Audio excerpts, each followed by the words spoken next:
This is Houston. Say again, please. J'aimerais comprendre là où ça a commencé à merder chimiquement dans ma vie. Houston, we have a problem. Nous sommes de retour pour jouer un mauvais tour. I think it's nice that we share the same sky. You are gonna miss that plane. C'est de toute beauté. Camille, c'est pour dire des conneries pareilles, ça vaut mieux que tu fermes ta gueule, hein. Nascosta sotto il bla bla bla bla bla. Je suis juste fou d'amour, c'est complètement con. Life moves pretty fast. You don't stop and look around once in a while, you could miss it. Oh, hi, Mark. J'ai le temps. Je t'en prie. Dévore. It's a conspiracy, man. Hasta la vista, baby. Et comme je dis toujours, quand c'est long, c'est trop long. Et où est-ce qu'il est? Mais où est-ce qu'il est, ce con de Perchman? La Perche est dans le cadre, c'est le podcast cinéma dans lequel on parle vite mais on prend le temps de débattre des films et des séries qui font l'actualité. Vous vous étonnez sûrement de ne pas entendre la voix habituelle d'Elisabeth dans vos oreilles et en effet, elle se trouve actuellement au festival de Clermont-Ferrand, nous laissant exceptionnellement aux commandes de l'émission. Ou bien est-elle dans cette pièce, parmi nous, en ce moment même? Peut-être même que c'est elle qui vous parle à travers moi, peut-être que son esprit hante les murs de l'entrepôt comme le fantôme du dernier film de Steven Soderbergh, Présence. Fantôme et Possession sont aussi au programme du dernier film de Pablo Larraín, dans lequel Angelina Jolie convoque d'entre les morts la voix et les traits de la légendaire cantatrice Maria Callas. Et puisqu'on parle d'apparition, on se penchera sur celle d'Artus, méconnaissable dans La Pampa, le premier film d'Antoine Chevrolier, qui raconte l'histoire d'une amitié entre deux adolescents dans la campagne française. L'adolescence qui est au cœur de notre focus, puisqu'à l'occasion de la sortie de ce film, on se penchera sur la question des teen movies dans le cinéma français. Et pour finir, Laurent, exemple de tous les adolescents, nous parlera des séries d'Aaron Sorkin et donc de la vertu de l'exemple. Il sait de quoi il parle. Moteur, action, la perche est dans le cadre, mais on s'en fout, on fait de la radio. Merci beaucoup encore de nous écouter de plus en plus nombreuses et nombreux chaque semaine. Autour de la table, on a ce soir Émile. Bonsoir Émile. Bonsoir. Bonsoir. Valentin. Bonsoir. Manon. Bonsoir. Rita. Bonsoir. Laurent. Bonsoir. Et Romane qui est de l'autre côté de l'écran. Qu'est-ce que je voulais dire de très intéressant? C'est la première fois que je présente cette émission. Je suis donc un peu noob de cet exercice. Abonnez-vous quand vous nous écoutez, commentez quand vous nous regardez, likez quand vous nous, je sais pas quoi, vous faites les deux en même temps. On remercie également l'entrepôt de nous accueillir encore une fois chaque semaine et on passe tout de suite au courrier des lecteurs. Merveilleux jour que le dimanche. C'est pour moi le plus beau de la semaine. Pourquoi cela te plaît? Parce qu'il n'y a pas de courrier le dimanche. Donc c'est clairement pas l'esprit d'Elisabeth qui nous hante. Le courrier qu'on appelle des lecteurs, alors qu'il est en réalité des auditeurs et des auditrices de La Perche, il est de plus en plus nombreux et on vous en remercie. Vous avez été quelques-uns à suivre notre conseil, voire notre injonction de commenter les épisodes sur Spotify. Et l'une d'entre vous nous a fait remarquer que selon elle, la radicalisation de Benjamin Voisin dans Jouer avec le feu de Delphine et Muriel Coulin, dont on vous a parlé la semaine dernière, était plutôt compréhensible et que, en effet, malgré le ventre mou du film, il y avait un peu plus de psychologie derrière ce personnage que ce qu'on a pu en dire autour de ce micro. Il y a aussi des commentaires sur YouTube, quelqu'un qui n'est pas sur Spotify, un certain Brieux, qui nous encourage quand même, la communauté, donc la communauté de La Perche, c'est incroyable qu'on commence à avoir une communauté, à nous commenter sur Spotify et qui dit bravo Timothée Chalamet et merci Bob Dylan, entre parenthèses, c'est un magnifique biopic. Et le dernier commentaire dont on voulait parler, c'est celui d'Étienne, qui nous dit merci pour notre podcast et notre énergie communicative. Merci Étienne. Il nous met un peu en garde quand même contre l'entre-soi cinéphile qui affleure parfois, même si les spectateurs occasionnels et amateurs de cinéma populaire ont besoin d'être orientés et sans doute davantage, et qui n'a donc pas tout à fait apprécié notre commentaire lié aux films entre guillemets de divertissement qui n'auraient pas leur place au César. On veut juste un peu clarifier ça, si c'est ce qui a transparu, je sais pas comment on dit, mais en tout cas transparu, ça me plaît, moi j'aime voilà. bien. Bref, si c'est ce qu'on a compris de ce qu'on a dit sur les Césars, en tout cas je pense pas que ce soit l'intention, on faisait juste un constat que contrairement à beaucoup d'années où la diversité des films était plus grande, où il y avait des films qui avaient fait 100 000 entrées et des films qui en avaient fait des millions dans les nominations des Césars, contrairement à ces années précédentes, et bien cette année on a quand même un peu des films qui ont trusté le box-office à hauteur de 5, 6, 7 millions d'entrées, donc c'était juste par rapport à ça, ce n'était évidemment pas du tout pour être contre ces films-là. D'ailleurs, Enfant phare est un film qui a plutôt été apprécié autour de cette table, et donc voilà, c'était juste pour clarifier cette petite petite information. En tout cas, continuez à nous écrire. Vous pouvez nous écrire sur Instagram, abonnez-vous sur Instagram. Vous pouvez nous écrire sur Spotify, abonnez-vous sur Spotify. Vous pouvez nous commenter également sur Apple Podcast, nous mettre plein de bonnes notes, ça nous fait toujours plaisir et on vous lit avec assiduité. On passe maintenant aux news. Bon, là, c'est le calme plat, mais est-ce que ça peut pas quand même péter un de ces quatre, quoi. Et on commence les news toujours avec le box-office qui est cette semaine, une fois n'est pas coutume, présenté par Laurent. Et oui, parce que je te remplace dans tous les rôles que tu fais d'habitude, et donc notamment celui du box-office.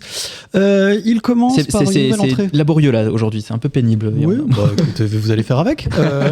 Il commence par une nouvelle entrée qui fait un parfait inconnu, dont on disait du bien dans le courrier des lecteurs, qui fait quand même 309 000 entrées en première semaine, ce qui est quand même vraiment pas mal.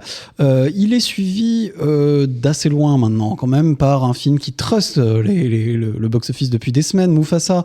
Le Roi Lion qui fait toujours 157 000 entrées, qui arrive à se maintenir quand même pour un cumul à presque 4,7 millions, enfin 4 625 000, donc plutôt 4,6 millions. Et enfin, Un ours dans le Jura se maintient vraiment très bien aussi encore, avec un 138 000 entrées, ce qui est quand même plutôt pas mal pour un film dans sa 5e semaine, avec un cumul à 1 164 000. Là, ça devient un vrai succès populaire. Donc là, c'est un vrai succès, puis ça se maintient bien, quoi. On est à moins 27% en semaine 5, ce qui est quand même plutôt le signe d'un bon bouche à oreille, d'un truc qui marche bien. Dans les entrées, il y a quand même une étrange surprise de films en position 5 et 6 qui ont quasiment le même box-office et qui pourtant ne se ressemblent pas du tout. La Pie voleuse, le dernier Robert Guédiguian. C'est un nouveau titre avec un animal dedans quand même. Ouais, c'est vrai. On ne vous en parlera pas. Il y a l'ours, le lion, il y avait Sonic, le machin, et maintenant il y a la Pie. On ne vous en parlera pas. On ne vous en parlera pas, parce que nous avons... Parce qu'on a vu la bande-annonce. Moi, je pense qu'on devrait faire un happening comme avec le film de Claude Lelouch. Ouais, c'est le même genre de chose. À mon avis, on est un peu jeune, enfin je sais pas. Un peu, oui. Faut le chercher. Ça fait quand même 106 000 entrées, hein, ce qui est quand même plutôt pas mal. Moi, je pensais qu'il ferait genre un quart de ça sur toute sa vie, mais non, il fait quand même 106 000 entrées en première semaine. Et il est talonné par un film dont on vous parle ce soir, Compagnon, qui fait quand même 100 000 entrées aussi en première semaine, avec une moyenne par copie beaucoup plus faible d'ailleurs que le Guédiguian, qui est à 485 et celui-là est à 273. Donc ce qui est quand même le signe que Guédiguian, il y a des Guédiguianzouz qui y vont et qui sont chauds, et peut-être tant mieux pour eux. Mais est-ce qu'on peut considérer qu'à la fois La Pie voleuse et Compagnon sont des films d'exploitation au rythme où ils sont produits? Tu vois, Guédiguian, il en fait un par an. Guédiguian, j'ai l'impression qu'il s'était arrêté. Attends, il a réalisé les deux? Non, mais je veux dire, dans les deux cas, c'est un peu des formules qu'on répète et qu'on exploite. Alors, c'est juste une vanne, elle est peut-être pas ouf, mais... c'est pas si extraordinaire, on l'apprend quand même. Ouais. Compagnon, on en parlera tout à l'heure. En effet, oui, c'est un gros film d'exploitation, donc très bien. La Pie voleuse, à ce stade, le cinéma d'auteur français, est-il un cinéma d'exploitation? Peut-être qu'un jour on en parlera. Mais c'est vrai que c'est étonnant, quoi, de deux films si différents qui soient aussi proches en position 5 et 6. Manon, tu voulais nous parler d'une news autour de l'actualité donc judiciaire du procès qui oppose Adèle Haenel et le réalisateur Christophe Ruggia. Oui, qui a été accusé d'avoir agressé sexuellement Adèle Haenel quand elle était mineure. Et donc, il y a le verdict qui a été rendu. Il a été condamné à 4 ans de prison, dont 2 sous bracelet électronique et les 2 autres avec sursis. Il lui est également interdit de travailler avec des mineurs pendant 5 ans. Il devra verser à Adèle Haenel 15 000 € pour pallier au préjudice moral et 20 000 € en compensation de son suivi psychologique, ainsi qu'1 € symbolique à la Fondation pour l'enfance. Et il a évidemment annoncé qu'il ferait appel. Donc, ok. Je vous invite à regarder l'intervention d'ailleurs de Adèle Haenel dans À l'air libre sur Mediapart, qui est assez intéressante et assez exemplaire. Je vous invite à réécouter François Cluzet sur le sujet, et c'est pas une blague. Il a été invité de je sais plus quelle radio cette semaine, et dedans il est hyper pas comme moi je m'y attendais en tout cas sur la question, et il plaint le fait que le cinéma français ait perdu Adèle Haenel il y a quelques années. Donc je vous invite à écouter ça. Mais c'est cool la prison ferme pour ce genre de choses. Ça fait 2 fois cette année après Nicolas Bedos. En tout cas, c'est intéressant que, en effet, la justice se saisit de plus en plus. On en parlait la semaine dernière sur la question de l'éthique sur les tournages, qu'en fait, ça crée une jurisprudence et par extension que ça permette éventuellement une meilleure application des lois. Valentin. Oui, non, je me demandais juste la sévérité de cette histoire de bracelet, parce que je sais qu'effectivement Bedos il était basiquement enfermé dans son appartement parisien, ce qui était quand même de fait relou. En fait, la peine aménagée en dessous d'un certain nombre d'années, même quand c'est ferme. Bien sûr. Là, il n'y a rien. Ok, bon. Oui, après, il y a toujours le cas des Balkany qui se baladait quand même en ville. Oui, voilà. Donc ça reste quand même un petit peu contraignant quand même. Mais c'est sûr que ça, c'est moins pire que la tôle. Hein. Ça doit pas être, mais ça devrait pas être pratique pour aller à la piscine, j'imagine. Non, enfin, sauf si t'as une piscine chez toi. Ce qui avec Nicolas Bedos, c'est pas 100% impossible. Mais bon. Eh ben, c'était la chronique judiciaire de la semaine. Voilà, merci, au revoir. On est vraiment sur un très gros niveau de Ouais, ça va pas là. Il y a du relâchement. Je sens qu'on n'est pas du tout discipliné. C'est pas grave. J'ai oublié que c'est toi qui présentais là. C'est à toi de gérer tout ça en fait. Oui, mais il paraît. Les relances, c'est ton taf là. On m'a dit que c'était ça, mais du coup je gère, je reprends la main, je montre mon leadership et je vous invite à parler du prochain film qui est Présence de Steven Soderbergh.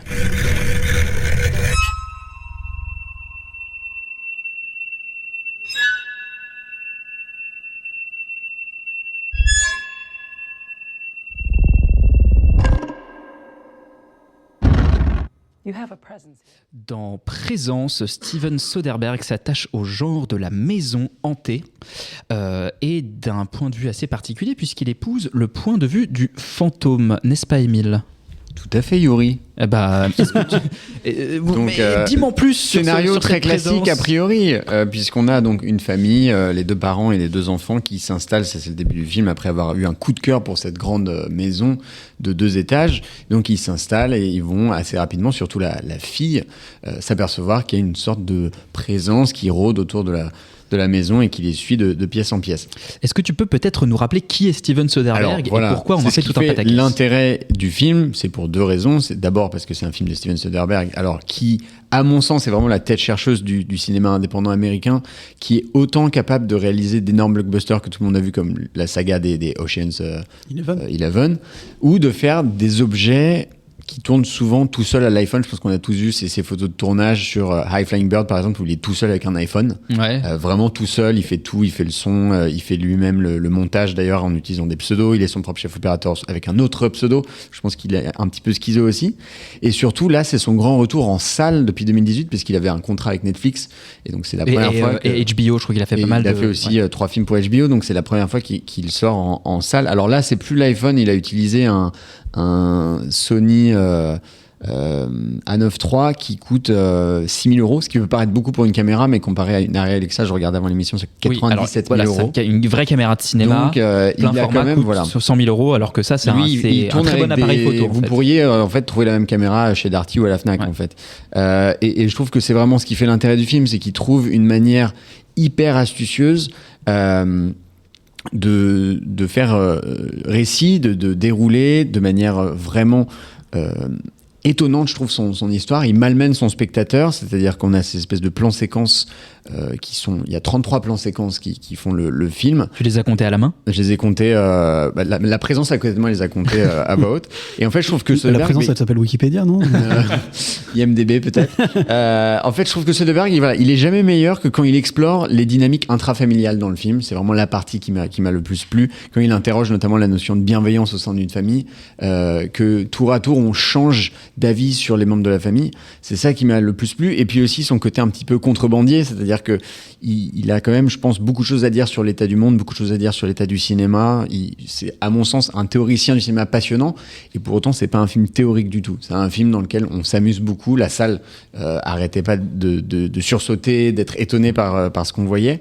Puis on aura l'occasion, quand on parlera de Maria, de parler d'un grand scénariste qui est Steven Knight. Là, Soderbergh a fait appel à David Koepp, qui est un immense scénariste, qui a notamment adapté Jurassic Park, et qui a écrit ce qui est, je pense, mon film de huis clos en maison préféré, de thriller, qui est Panic Room. Donc la barre était très très haute. Présent, c'est peut-être pas au niveau du film de Fincher. Pas la même ambition par ailleurs. Mais voilà, on n'est pas sur la même ambition, pas le même budget. Et j'étais très très très surpris par cette symbiose et la façon dont la mise en scène est toujours là pour raconter quelque chose. Là où, à l'avant, il y avait des gens peut-être comme Gaspard Noé dans Enter the Void qui avaient eu comme ça une espèce de stratagème de mise en scène qui prenait pas forcément sur tout le film.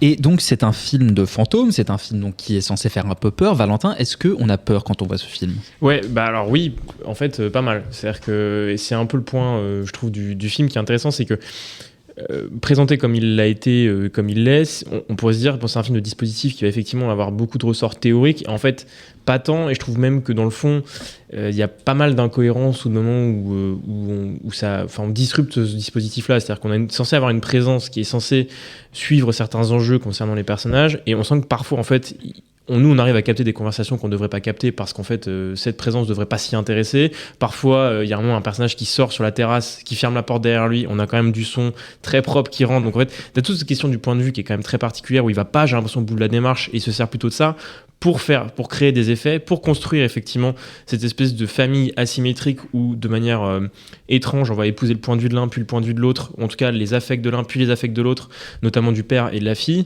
et pour créer de la tension et de la peur. C'est-à-dire que les dernières séquences, moi je les trouve vraiment assez terrifiantes, en tout cas sous un angle vraiment de suspense, c'est-à-dire que inhérente au fait d'être un fantôme, il y a une impuissance, c'est-à-dire qu'on voit des choses sur lesquelles on sait qu'on ne pourra pas agir, et là encore, là où je trouve que le film est peut-être à une limite, c'est qu'encore une fois, il va pas au bout de ce truc-là, puisque cette impuissance-là, à un moment ou à un autre, elle est contestée par le film lui-même, par l'écriture. Donc c'est un peu étrange, mais en tout cas, c'est vrai que ça fait peur et que ça tient largement en haleine, sachant que ça fait 1h20, que c'est assez court et donc il y a cette espèce de notion un peu de petite expérimentation retorse qui est quand même plutôt pas mal, quoi.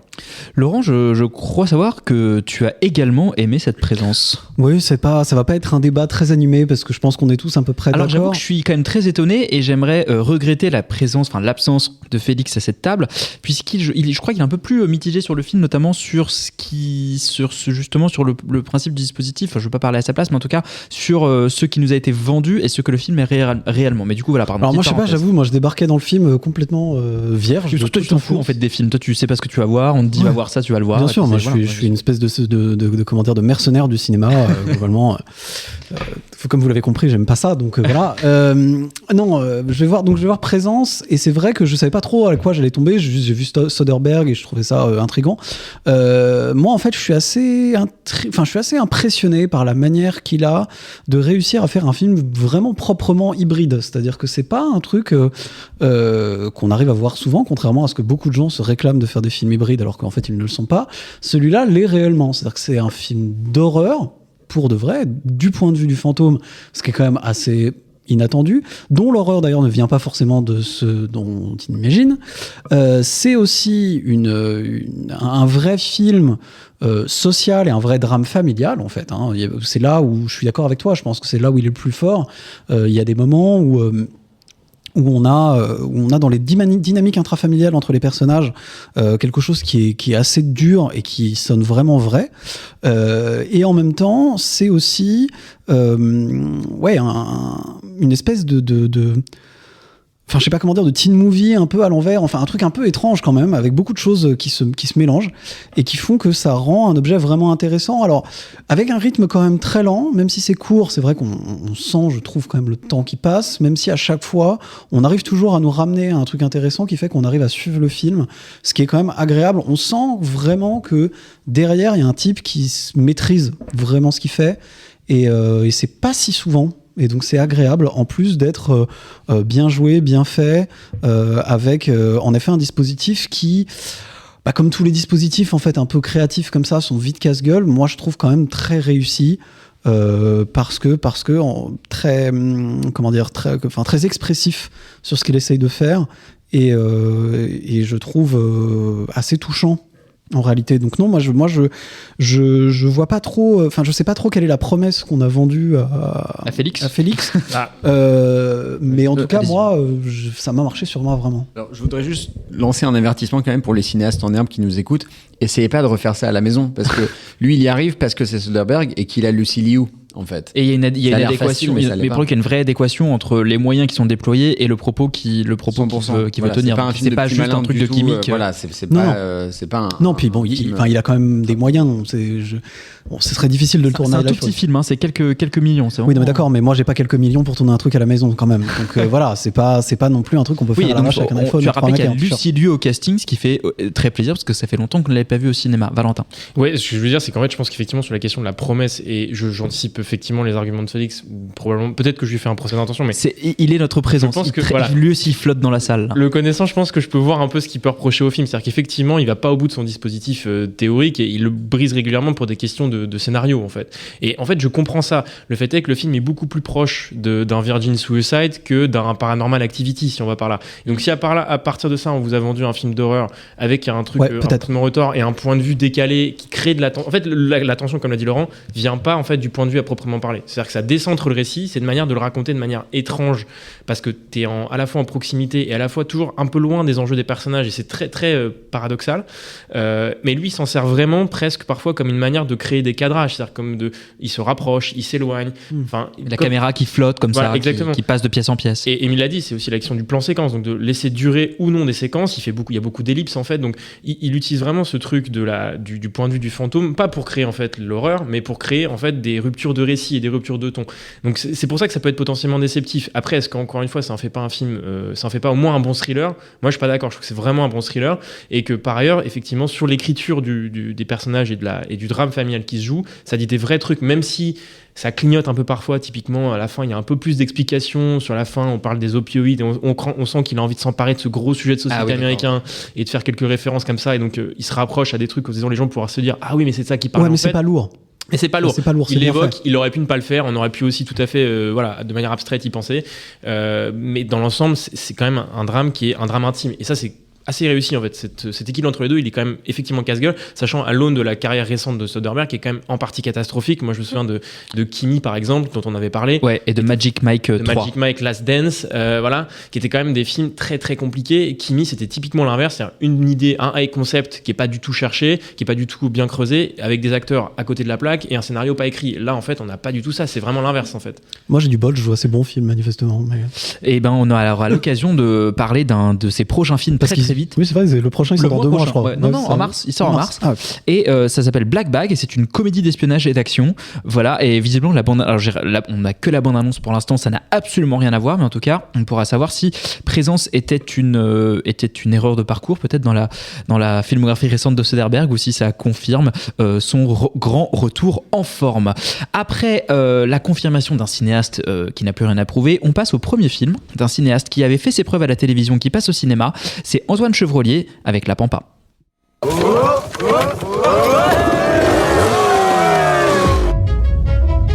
Chaque fois que je reviens ici, j'ai l'impression d'être en 1950. Avec votre mentalité de merde, là. Bon, les gars, il reste une course, hein. Allez, hein. T'inquiète. Faut rien lâcher. On va s'entraîner. Maintenant, c'est tous les jours à La Pampa. Dans La Pampa, 2 amis s'emmerdent et tuent l'ennui. L'un d'eux s'appelle Jojo et Jojo cache un secret. C'est le synopsis d'Allociné.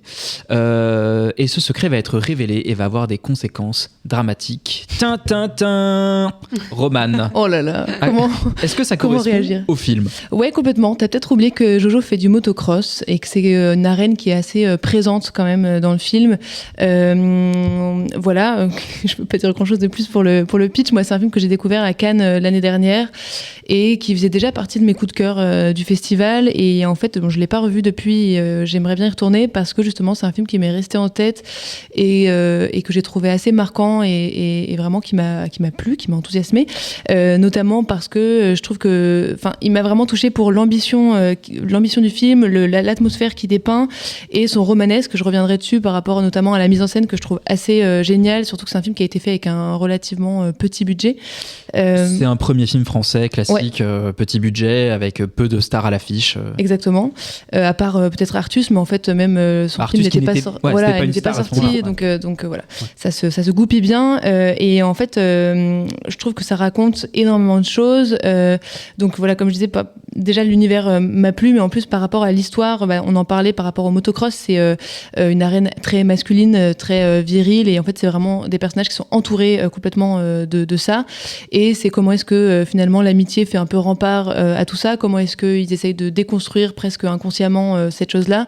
Et je trouve que le film dépeint quand même assez génialement bien ça, et notamment cette relation amicale, je l'ai trouvé super agréable à regarder en fait en termes de représentation d'amitié masculine. C'est vrai qu'on n'en voit pas énormément en fait des aussi tendres, et c'est vraiment ce que je retiens le plus de ce film, c'est de la tendresse. Quand je revois les affiches là dans le métro, je trouve que c'est un film qui est à la fois assez dur et finalement quand on y réfléchit un petit peu, un peu cynique, et en même temps je trouve qu'il y a une énorme tendresse qui se dégage de ce film. Manon, est-ce que tu partages ce constat de la tendresse qui se dégage de La Pampa ? Oui, c'est vraiment effectivement le point fort du film parce que une histoire autour de. Alors, je sais pas si on peut spoiler en fait le. Je crois qu'ils font toutes leurs promos sans dire, donc c'est difficile. Ça arrive à la 16e minute, donc ouais, c'est quand même je trouve ça bizarre, mais ouais, on peut le dire, je pense. pense. C'est un peu bizarre de faire un plot twist là-dessus. Enfin, on est en 2025. En fait, le gros secret, c'est son homosexualité, quoi. Bon, écoute, j'allais faire une alerte spoiler. Tu as complètement ruiné mon effet. Tu mais veux qu'on le refasse et Non, mais t'inquiète, on est en Après, direct. pour notre défense, je trouve qu'il y a un autre secret entre guillemets, parce que moi, je trouve que c'est pas réellement l'homosexualité. Non, du coup, je ne vais pas le faire, mais je trouve que c'est pas tant l'homosexualité, le secret de Jojo, bien que évidemment dans cet environnement rural, ça reste son secret à lui, mais il y a un autre truc qu'on ne va pas dévoiler pour le coup, qui vous restera à découvrir dans le film. Exactement. Parce que moi, c'est pour ça que j'ai fait un peu une blague sur le synopsis halluciné, parce que moi j'avais l'impression que c'était pas un sujet et visiblement ils en font tout un truc. En promo ils veulent pas en parler. Enfin c'est vraiment le plot twist c'est l'homosexualité. Moi je trouve ça un peu bizarre en 2025, mais enfin bref. Ceci étant dit, voilà, on est quand même sur un teen movie qui se passe dans des régions assez reculées de la France. Ça parle d'homophobie, tout ça. Ça peut être assez vu et assez convenu, mais je trouve que vraiment dans ce film, il y a vraiment un vrai supplément d'âme et je pense que ça vient du point de vue, c'est que toute l'histoire, elle est vue par le prisme du personnage joué par Saïd El Alami, qui en plus est un acteur vraiment extraordinaire et sans lui... qui commence à construire une filmographie assez incroyable. Oui. Et en fait, sans lui, le film se tiendrait moins parce que toute l'affection qu'il porte à son meilleur ami, je pense qu'un acteur moins bon, on n'aurait pas ce lien-là. Et en fait, d'avoir ce point de vue du meilleur ami hétéro pour qui cette annonce va finalement pas changer grand-chose, c'est quand même, je trouve assez rare et c'est un beau point de vue. Et voilà, je trouve que tout le film repose sur l'originalité entre guillemets de son point de vue, des acteurs quand même, donc Saïd El Alami qui est quand même vraiment assez extraordinaire, et Artus complètement à contre-emploi et assez génial aussi dans ce rôle-là. Je vais pas en dire plus sur son rôle. Et je trouve qu'il a quand même Antoine Chevrolier a une vraie quand même je trouve que dans la mise en scène des émotions et de la tension il y a quand même un vrai truc que j'ai du mal à expliquer, mais il se passe quand même vraiment quelque chose, je trouve. Donc moi j'ai beaucoup aimé ce film. Et Saïd El Alami, dont on rappelle qu'il est dans Leurs enfants après eux, et également qui est un des héros de la série Oussekine, réalisé et créé par Antoine Chevrolier, donc c'est un peu lui qui a, on peut dire, découvert avec de gros guillemets Saïd El Alami. Émile, moi j'aimerais que tu me parles d'un personnage qui est joué par Marlon Hernandez et qui s'appelle Infinitif. Est-ce que tu peux m'en dire un peu plus sur ce personnage? Je crois que tu allais me demander le personnage joué par Mathieu Demy, qui est censé être un prolo et qui ne sait pas dire Bruce Springsteen, et j'ai eu du mal à y croire. Moi j'ai l'impression que c'est un nom de coiffeur, Infinitif. Oui, je crois. Bah oui. Mais du coup, c'est une personne. Mais je pense que tu soupçonnes pas les richesses de ce film. Je pense qu'il y a un univers qui va s'ouvrir à toi. Alors, le Saïd El Alami, j'ai l'impression qu'il est cantonné au prolo-porn. Ah oui, t'as fait son genre qui a le vent en poupe. Pas trop prolo. Alors pour le coup, c'est non, mais ça, alors c'est un genre qui a le vent en poupe. Moi, ce qui m'a vraiment gêné dans le film, alors il y a plusieurs choses, mais j'y allais en m'attendant vraiment à être convaincu parce que le film a quand même cartonné à sa présentation à la Semaine de la Critique. Il est accompagné par une presse extrêmement élogieuse. En fait, la manière dont est traitée l'homophobie générale dans le village. C'est pas que j'ai du mal à y croire, mais en fait, ce qui m'a gêné, c'est que le seul personnage qui comprend, qui a de la tolérance, c'est une étudiante en histoire de l'art qui habite dans la ville, alors que tous les autres habitent dans la campagne et font de la motocross. Je pense qu'à partir de ce moment-là, en fait, le film est vraiment très ras des pâquerettes, je trouve, dans son traitement de ces sujets-là. Elle emmène notre pauvre personnage principal dans un musée. La scénographie est assez originale, etc. Sa première réaction, c'est « Ouah, c'est dark ». Je lui dis bon d'accord, ok, on lui laisse vraiment aucune chance. Et en fait, les 15 premières minutes, j'étais assez embarrassé parce que effectivement, moi, ce qui m'a manqué, contrairement à vous, c'est que je trouve que pour que le film marche, pour qu'on comprenne vraiment tous les tournants narratifs qui vont se passer dans le film, il faut qu'on ressente l'amitié. Moi, je l'ai vraiment pas ressenti, l'amitié entre les deux personnages. Et en fait, les 15 premières minutes, j'étais vraiment en peine parce qu'on nous présente donc cette bande de potes. C'est évidemment ces deux personnages-là, mais qui sont vraiment dans un terreau de club de motocross. En 15 minutes, j'ai compté 2 phrases sujet, verbe, complément. Le reste, c'est que des yo frère, yeah mec. En fait, c'est des interjections. C'est comme ça que parle la jeunesse de France. Dans les films français, mais pas dans la réalité. Tu vois, si tu marches devant n'importe. Non mais en fait, si tu marches devant un lycée, tu vas entendre des gens qui savent faire des phrases, mais dès qu'il y a une caméra qui les filme, il y a plus de grammaire, il y a plus de syntaxe. Mais après, Ça, ils ont des conversations. C'est juste le début pour poser cette arène très alors, masculine. Mais... je trouve ça gênant de les présenter comme ça. C'est-à-dire que les gens à côté de moi, c'était un couple qui avait vraiment 40 ans. Ils se posaient la question de ce que disaient les personnages, tu vois. Ils disaient, tu forces. Ils disaient, ça veut dire quoi et tout. Tu vois, ils comprenaient pas. Ils étaient vraiment perdus. Mais c'est peut-être eux le problème. Oui, il y avait quand même. Ils disaient ça à voix haute pendant la séance. Oui, genre ils chuchotaient, mais tu vois, ils disaient genre, c'était à Odéon, tu vois, mais ils disaient ça. Ah bah. Donc moi, je trouvais que c'était un peu gênant ce côté. Du motocross. En fait, non, mais en fait, tu me représentes le Maine-et-Loire pavillonnaire. Je veux dire, ça m'étonnerait, et c'est encore une fois, tu vois ce que tu disais, ça m'étonnerait qu'en 2025, ce genre de choses pose autant de questions, déclenche un tel effet de meute, et du coup, en fait, le film m'a complètement perdu. Mais donc toi, tu y vois une espèce de regard très extérieur, très un peu bourgeois gaze. Moi, j'ai eu du mal à y croire. J'ai eu du mal à y croire. L'autre problème que j'ai eu, alors c'est intéressant parce vous avez parlé magnifiquement du beau rôle de Victor Odenbach, c'est on pourrait dire deux faux premiers films, c'est-à-dire des premiers films de long métrage, de cinéma, mais de scénaristes ultra aguerris à la télé. Victor Odenbach, c'était 10%. Et en fait, moi, ce qui m'a un peu gêné dans ce film-ci, dans La Pampa, c'est qu'il y a eu quand même 2-3 moments où le scénario prend des virages que j'aurais plutôt trouvé dans un unitaire de télévision que dans un film de cinéma. Il y a 2-3 moments où le film a des effets chocs, que pour le coup, on ne dévoilera pas à l'antenne, qui m'ont paru plus proche de la télé hertzienne que de quelque chose que je m'attendrais à voir en salle, quoi. Ça te paraît un peu forcé, un peu plaqué, artificiel, voilà, artificiel. Et pourtant, je m'attendais à être happé par le film et à vouloir le défendre, quoi. Romane, tu es appelée à la barre pour défendre. Oui, je veux bien le faire parce que non, mais en fait, c'est marrant. Je pense que le truc, ça revient à ce qu'on disait par rapport à ne pas spoiler l'homosexualité. Je pense que c'est un faux sujet parce qu'en effet, et je pense que c'est parce que moi, j'ai pas du coup vu le film sous ce prisme-là, c'est-à-dire que j'ai pas l'impression que le film me parle d'homophobie. En fait, c'est présent, mais c'est comme ça. D'ailleurs, moi, j'ai pas de mal à y croire, personnellement. En fait, il faut rappeler aussi peut-être que le contexte, quand on voit les films à Cannes, on ne sait rien bien sûr, de ce qu'il raconte. Et on n'est pas du tout exposé ni aux bandes annonces, ni au pitch marketing, ni rien. Donc peut-être que ça joue aussi sur le fait de ce que tu attends du film et ce que tu penses qu'il va raconter. Complètement. Comme il y a tout un mystère autour que le secret, c'est l'homosexualité, c'est vrai que tu t'attends à voir un film là-dessus. Je trouve que c'est mal marketé parce qu'en effet, pour moi, le film raconte pas tant ça. C'est présent, évidemment, mais ça raconte cette histoire d'amitié. La différence entre Émile et moi, c'est que moi, j'y ai complètement adhéré et complètement cru. Mais surtout, je trouve que c'est un film qui parle, et on va reparler un peu de leurs enfants après eux, mais ça parle de déterminisme social. Moi, je trouve que c'est vraiment plutôt ça le sujet, de montrer l'amitié, encore une fois, comme rempart, pas que à l'homophobie, surtout aussi à ce déterminisme-là, ils ont aussi Jojo, il a un père extrêmement autoritaire, extrêmement toxique.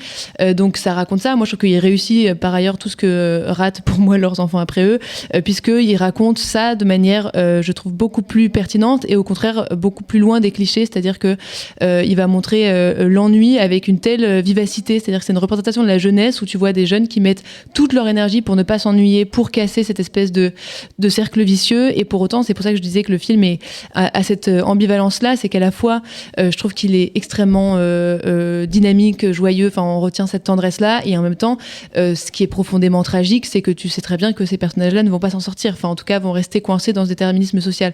C'est pour ça que pour moi, cette espèce d'histoire d'homosexualité, d'homophobie, c'est présent, mais je trouve que c'est presque une intrigue secondaire et que c'est peut-être mal marketé, qu'en effet, moi, à Cannes, j'ai pas eu du tout ce pitch, donc en fait, je m'attendais pas à ça. Mais c'est intéressant de confronter ces deux points de vue avec l'attente qu'on a ou pas, parce qu'en fait, le public, quand il va voir le film, il est plus ou moins exposé à ce genre de message, donc c'est aussi intéressant d'avoir ce point de vue-là qui n'est pas du tout teinté par ça. Sur l'adolescence telle qu'elle est représentée dans le film, Manon, qu'est-ce que ce film raconte de cette adolescence masculine dans le Maine-et-Loire ? Maintenant, c'est des interros, genre. Wow. Alors, moi aussi, je l'ai vu à Cannes il y a un moment, donc là, vraiment, tu me poses un peu une colle. Mais en fait, si, ça. Moi, le premier, j'ai l'impression que chacun il voit un peu le sujet qu'il veut voir dans le film. Moi, vraiment, pour moi, c'est vraiment une histoire d'amitié. Entre deux garçons qu'on a assez peu vus. L'adolescence, effectivement, je la trouve pas, mais ça, on reviendra sur le sujet de l'adolescence dans le cinéma français. Mais effectivement, il y a quand même quelque chose d'assez binaire entre celle qui fait les beaux-arts à Angers et qui, du coup, est très déconstruite et machin. Ce qui était déjà le problème de leurs enfants après eux, où Machine va faire des études à Sciences Po, machin, etc. Il y a effectivement un peu cette binarité qui est pas très très moderne, mais voilà, moi encore une fois l'originalité l'intensité en tout cas du lien entre ces deux personnages, l'affection qui se porte, et moi que je trouve vraiment extrêmement bien incarnée, m'a vraiment emportée. Je regrette que, je vais essayer de pas spoiler, mais il y a quand même, tu dis que pour toi c'est pas l'homophobie, quand même il y a quand même un dénouement absolument tragique dans ce film que je regrette un peu. Moi je pense qu'on pourrait parler de récits LGBT sans... Est-ce que ce dénouement tragique fait partie des gros traits scénaristiques que tu dénonçais avec véhémence, Émile ? Oui, là pour le coup, ouais. Et je trouve que ce film méritait un autre dénouement un peu mieux et un peu plus moderne. On n'a peut-être plus besoin d'autant de tragédies dans ce genre d'histoire. Voilà.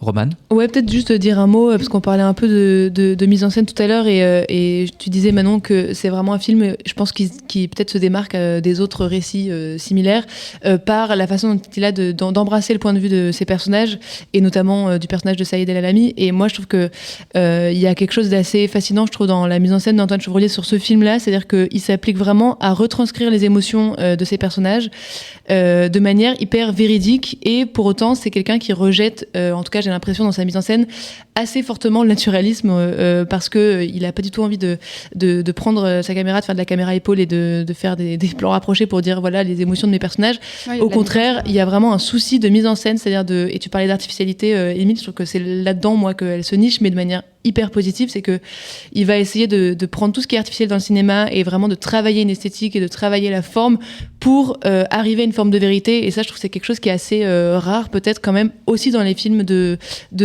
ces types de récits-là similaires, quoi. Ouais, je pense qu'en fait, on pourrait dire qu'il se rapproche de Rodéo de Lola Quiberon, mais moi je trouve que c'est l'anti-Rodéo. Parce que là, vraiment, la motocross n'est pas du tout esthétisée ou quoi que ce soit. C'est vraiment, ça permet de raconter des choses de la masculinité et tout ça.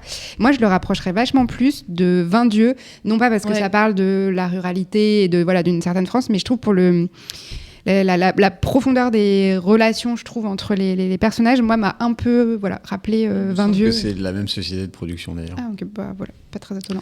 Et on rappelle qu'au scénario, il y a également Bérénice Boquillon et Faiza Ghen, qui est une autrice qu'on aime beaucoup. On ouvre à partir de La Pampa sur un sujet qui nous a paru intéressant de traiter, qui est le teen movie, et notamment quelle place pour le teen movie dans le cinéma français. Ce film a confondu mon histoire et celle de ma sœur Colette, qui a effectivement épousé Monsieur McBurett. Monsieur McBurett, qui est l'aviateur anglais. Voilà. Oui, c'est ça.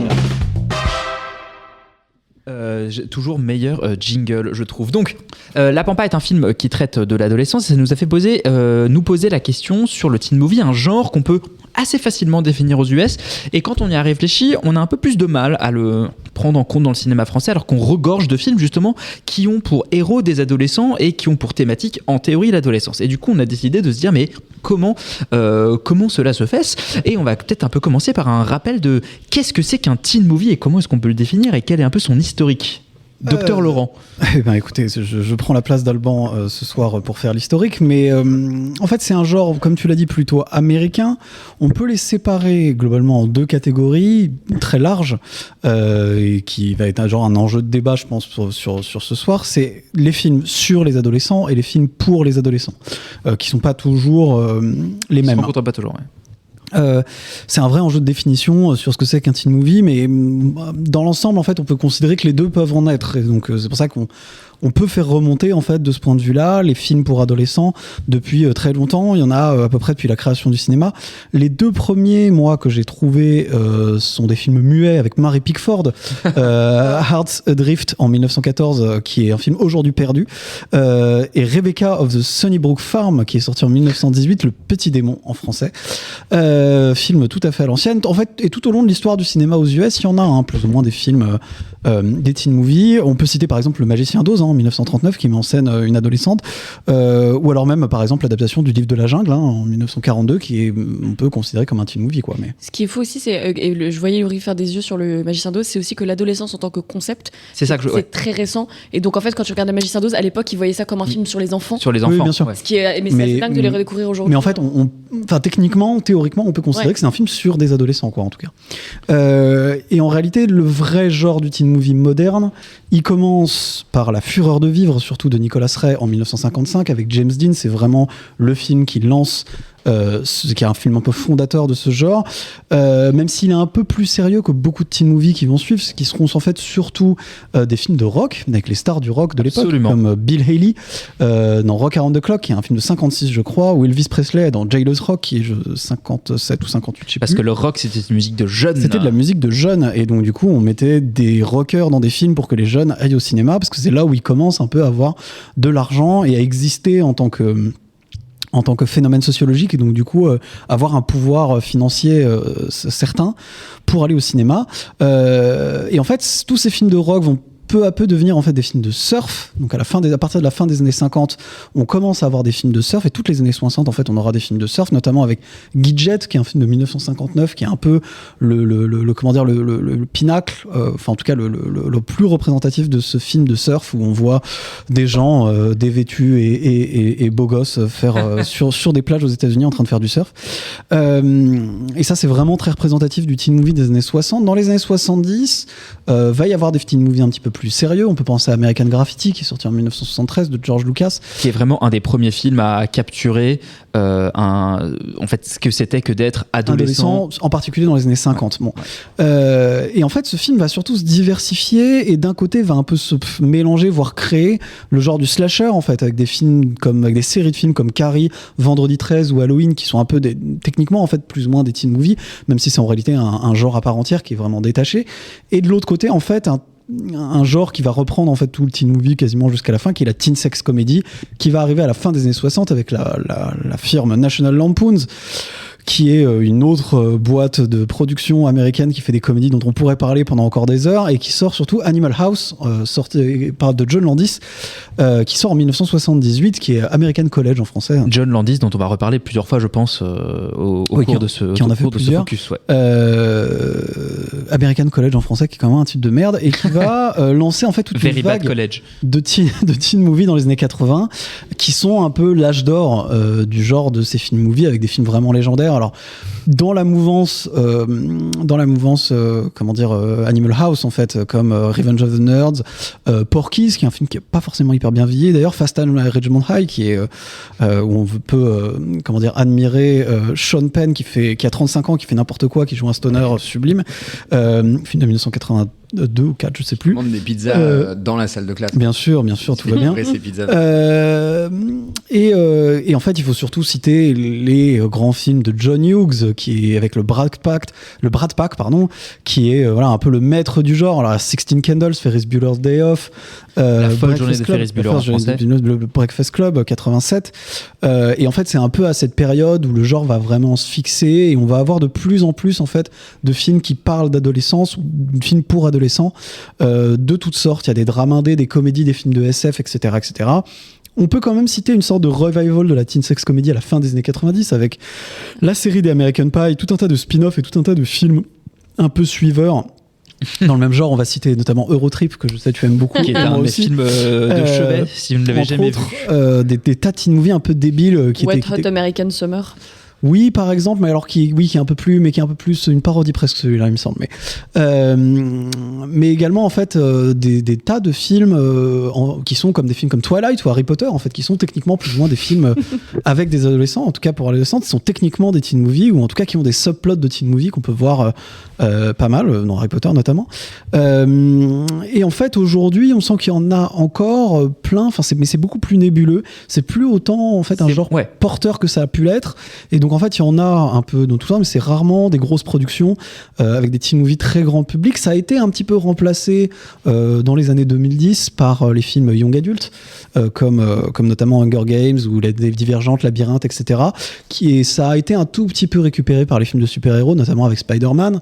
Mais c'est vrai que c'est plus un genre qui est aussi porteur et aussi aussi grand public peut-être dans ce cadre-là, sur des grosses productions à part entière, on va dire, aux États-Unis. Jusqu'aux années 2010, il y avait aussi Disney Channel qui prenait un gros oui, beaucoup, qui faisait des films quand même de cinéma. Je pense à Monte Carlo, qui est un sublime film, je suis très sérieuse, avec Selena Gomez, qui se passe entre Paris et Monte Carlo. Il y a Hannah Montana, le film que j'ai revu pas plus tard que la semaine dernière.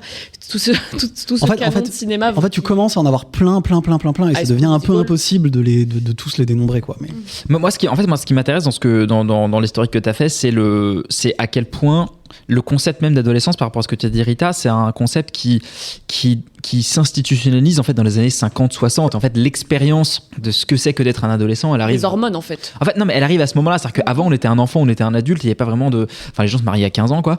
Et, c'était l'école ou le travail, donc la période entre les deux. Et du coup, cette espèce de période un peu floue où du coup, tous ces changements-là arrivent, mais où on n'est pas encore tout à fait projeté dans le vrai monde des adultes, est presque contemporain de l'évolution du cinéma, et du coup, il arrive vraiment à son apogée dans les années 80 où les adolescents sont une vraie manne financière, puisque c'est plus seulement on fait des films sur eux, parce que certes James Dean on fait des films sur des adolescents mais qui s'adressaient quand même à un public aussi également adulte. Là d'un coup Ferris Bueller et puis dans le cas français auquel on viendra juste après, qui est La Boum, c'est un peu des films sur les ados pour les ados.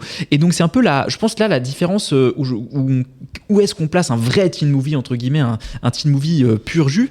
C'est la différence en gros entre Les 400 coups et La folle journée de Ferris Bueller, c'est que Les 400 coups n'a pas vocation à avoir un commentaire sur l'expérience d'un adolescent particulièrement, c'est l'expérience d'un jeune homme qui grandit puis inspiré de la vie de François Truffaut, alors que Ferris Bueller c'est vraiment une espèce de la quintessence de c'est quoi l'expérience adolescente, quoi. Et puis surtout il faut aussi qu'on soit une période qui accepte qu'on puisse avoir un regard critique, voire même bêtement méchant sur l'expérience des adolescents. Par exemple, le premier film français, et je pense qu'après on va pouvoir continuer là-dessus, mais le premier film français d'adolescent que moi j'ai trouvé, c'est Zéro de conduite de Jean Vigo. Complètement. Qui devait sortir, qui date de 1933, mais qui n'a pu sortir qu'en 46, parce qu'avant le film était jugé trop scandaleux. Ouais. Trop scandaleux, alors que c'est un gamin qui fait un peu des conneries à l'école. Enfin, on reste quand même sur des trucs assez détendus quand on voit ce qui peut passer aujourd'hui. Et c'est vrai que avoir ce regard critique-là, il y a une période dans laquelle c'était pas acceptable sur des gens trop jeunes. Et aussi, en fait, tout simplement, tu as parlé de manne financière. En fait, il y a, après la guerre, baby boomers, tout simplement, il y a plein de gens qui sont nés, qui sont devenus adolescents à peu près dans les années 80, ou selon quand ils sont nés. Et il y a aussi le fait qu'après la guerre, il y a un premier vrai schisme entre les ados et leurs parents, avec une espèce de crise de nerfs et de tension qui perdure jusqu'à aujourd'hui, où on parle de l'adolescence comme d'un moment de rejet de l'autorité, des parents, un moment où on vit les émotions le plus fort, le moment où on tombe amoureux pour la première fois. C'est pour ça aussi qu'il y a, même dans les films qui sont pas des teen movies, beaucoup de cinéastes revisitent leur adolescence, parce que c'est un peu le moment où ils catalysent un peu le début de la personne qu'ils sont devenus pour le reste de leur vie, quoi. Et du coup, le cinéma français, tu parlais de Jean Vigo, il s'est emparé de la question de l'adolescence à travers beaucoup de films, mais il a assez rarement investi le domaine vraiment du teen movie, Manon. Oui, parce que je pense en France, on doit avoir un problème à qualifier vraiment ça, parce que quand on tape sur Google teen movie français, ça passe de tomboy à Tout ce qui brille, à Le péril jeune. Donc ça va d'un enfant de 8 ans à des jeunes adultes, quoi, dans Tout ce qui brille. Donc il y a vraiment un problème de curseur. Et nous, on a essayé de se dire, voilà, quels sont les films qui parlent vraiment de l'expérience adolescente. Ouais. Le lycée. Et il y a aussi, quand on tape toujours teen movie français sur Google, la diversité que ça peut recouvrir. On a vraiment des pur gros drame, genre Jeune et jolie, Respire, Le lycéen, La vie d'Adèle, enfin tout ça, ça ressort assez tôt. Et puis, en tout cas, c'est ce qu'on remarque, c'est quand même le drame qui est majoritairement utilisé pour parler de l'adolescence en France. Mais on a aussi des grosses comédies, genre Les Beaux Gosses, LOL, Le péril jeune, qui est quand même le genre qui a produit les films qui ont le plus marché, ou en tout cas qui ont le plus marqué les esprits. Quand même, quand on parle teen movie français, les rares qui nous restent en tête, c'est quand même à peu près tous des comédies. Les deux teen movies les plus marquants quand même, enfin en tout cas selon moi, c'est quand même La Boum et LOL, et les deux ils ont Sophie Marceau. Ils ont marqué, en fait ils ont réussi, c'est parmi les seuls films de ce type-là qui ont réussi à capter un truc de l'adolescence de ce temps-là, quoi. À la fois dans un quartier. À la fois l'adolescence de ce temps-là et le regard adulte sur cette adolescence, parce que c'est ça qui est très intéressant, je trouve, à la fois dans La Boum et dans LOL. C'est au contraire des Beaux Gosses, qui est un pur film d'ado attardé, mais mais tu vois, moi pour moi ça capte un truc plus réel que LOL, en fait. Mais je suis d'accord avec toi, moi les Beaux Gosses, c'est un film qui est sorti quand j'avais 14 ans, et on était à la fois t'es hyper choqué parce que tu vois, parce que c'est quand même très très très frontal, et en même temps c'est très réaliste. Mais pour revenir à La Boum. Oui, mais en fait, c'est exactement ce que je voulais dire. On parlait de Sophie Marceau au casting, mais je pense que Lisa Azuelos a vraiment voulu faire quelque chose. Enfin, c'est presque un remake un peu officieux de La Boum, je pense.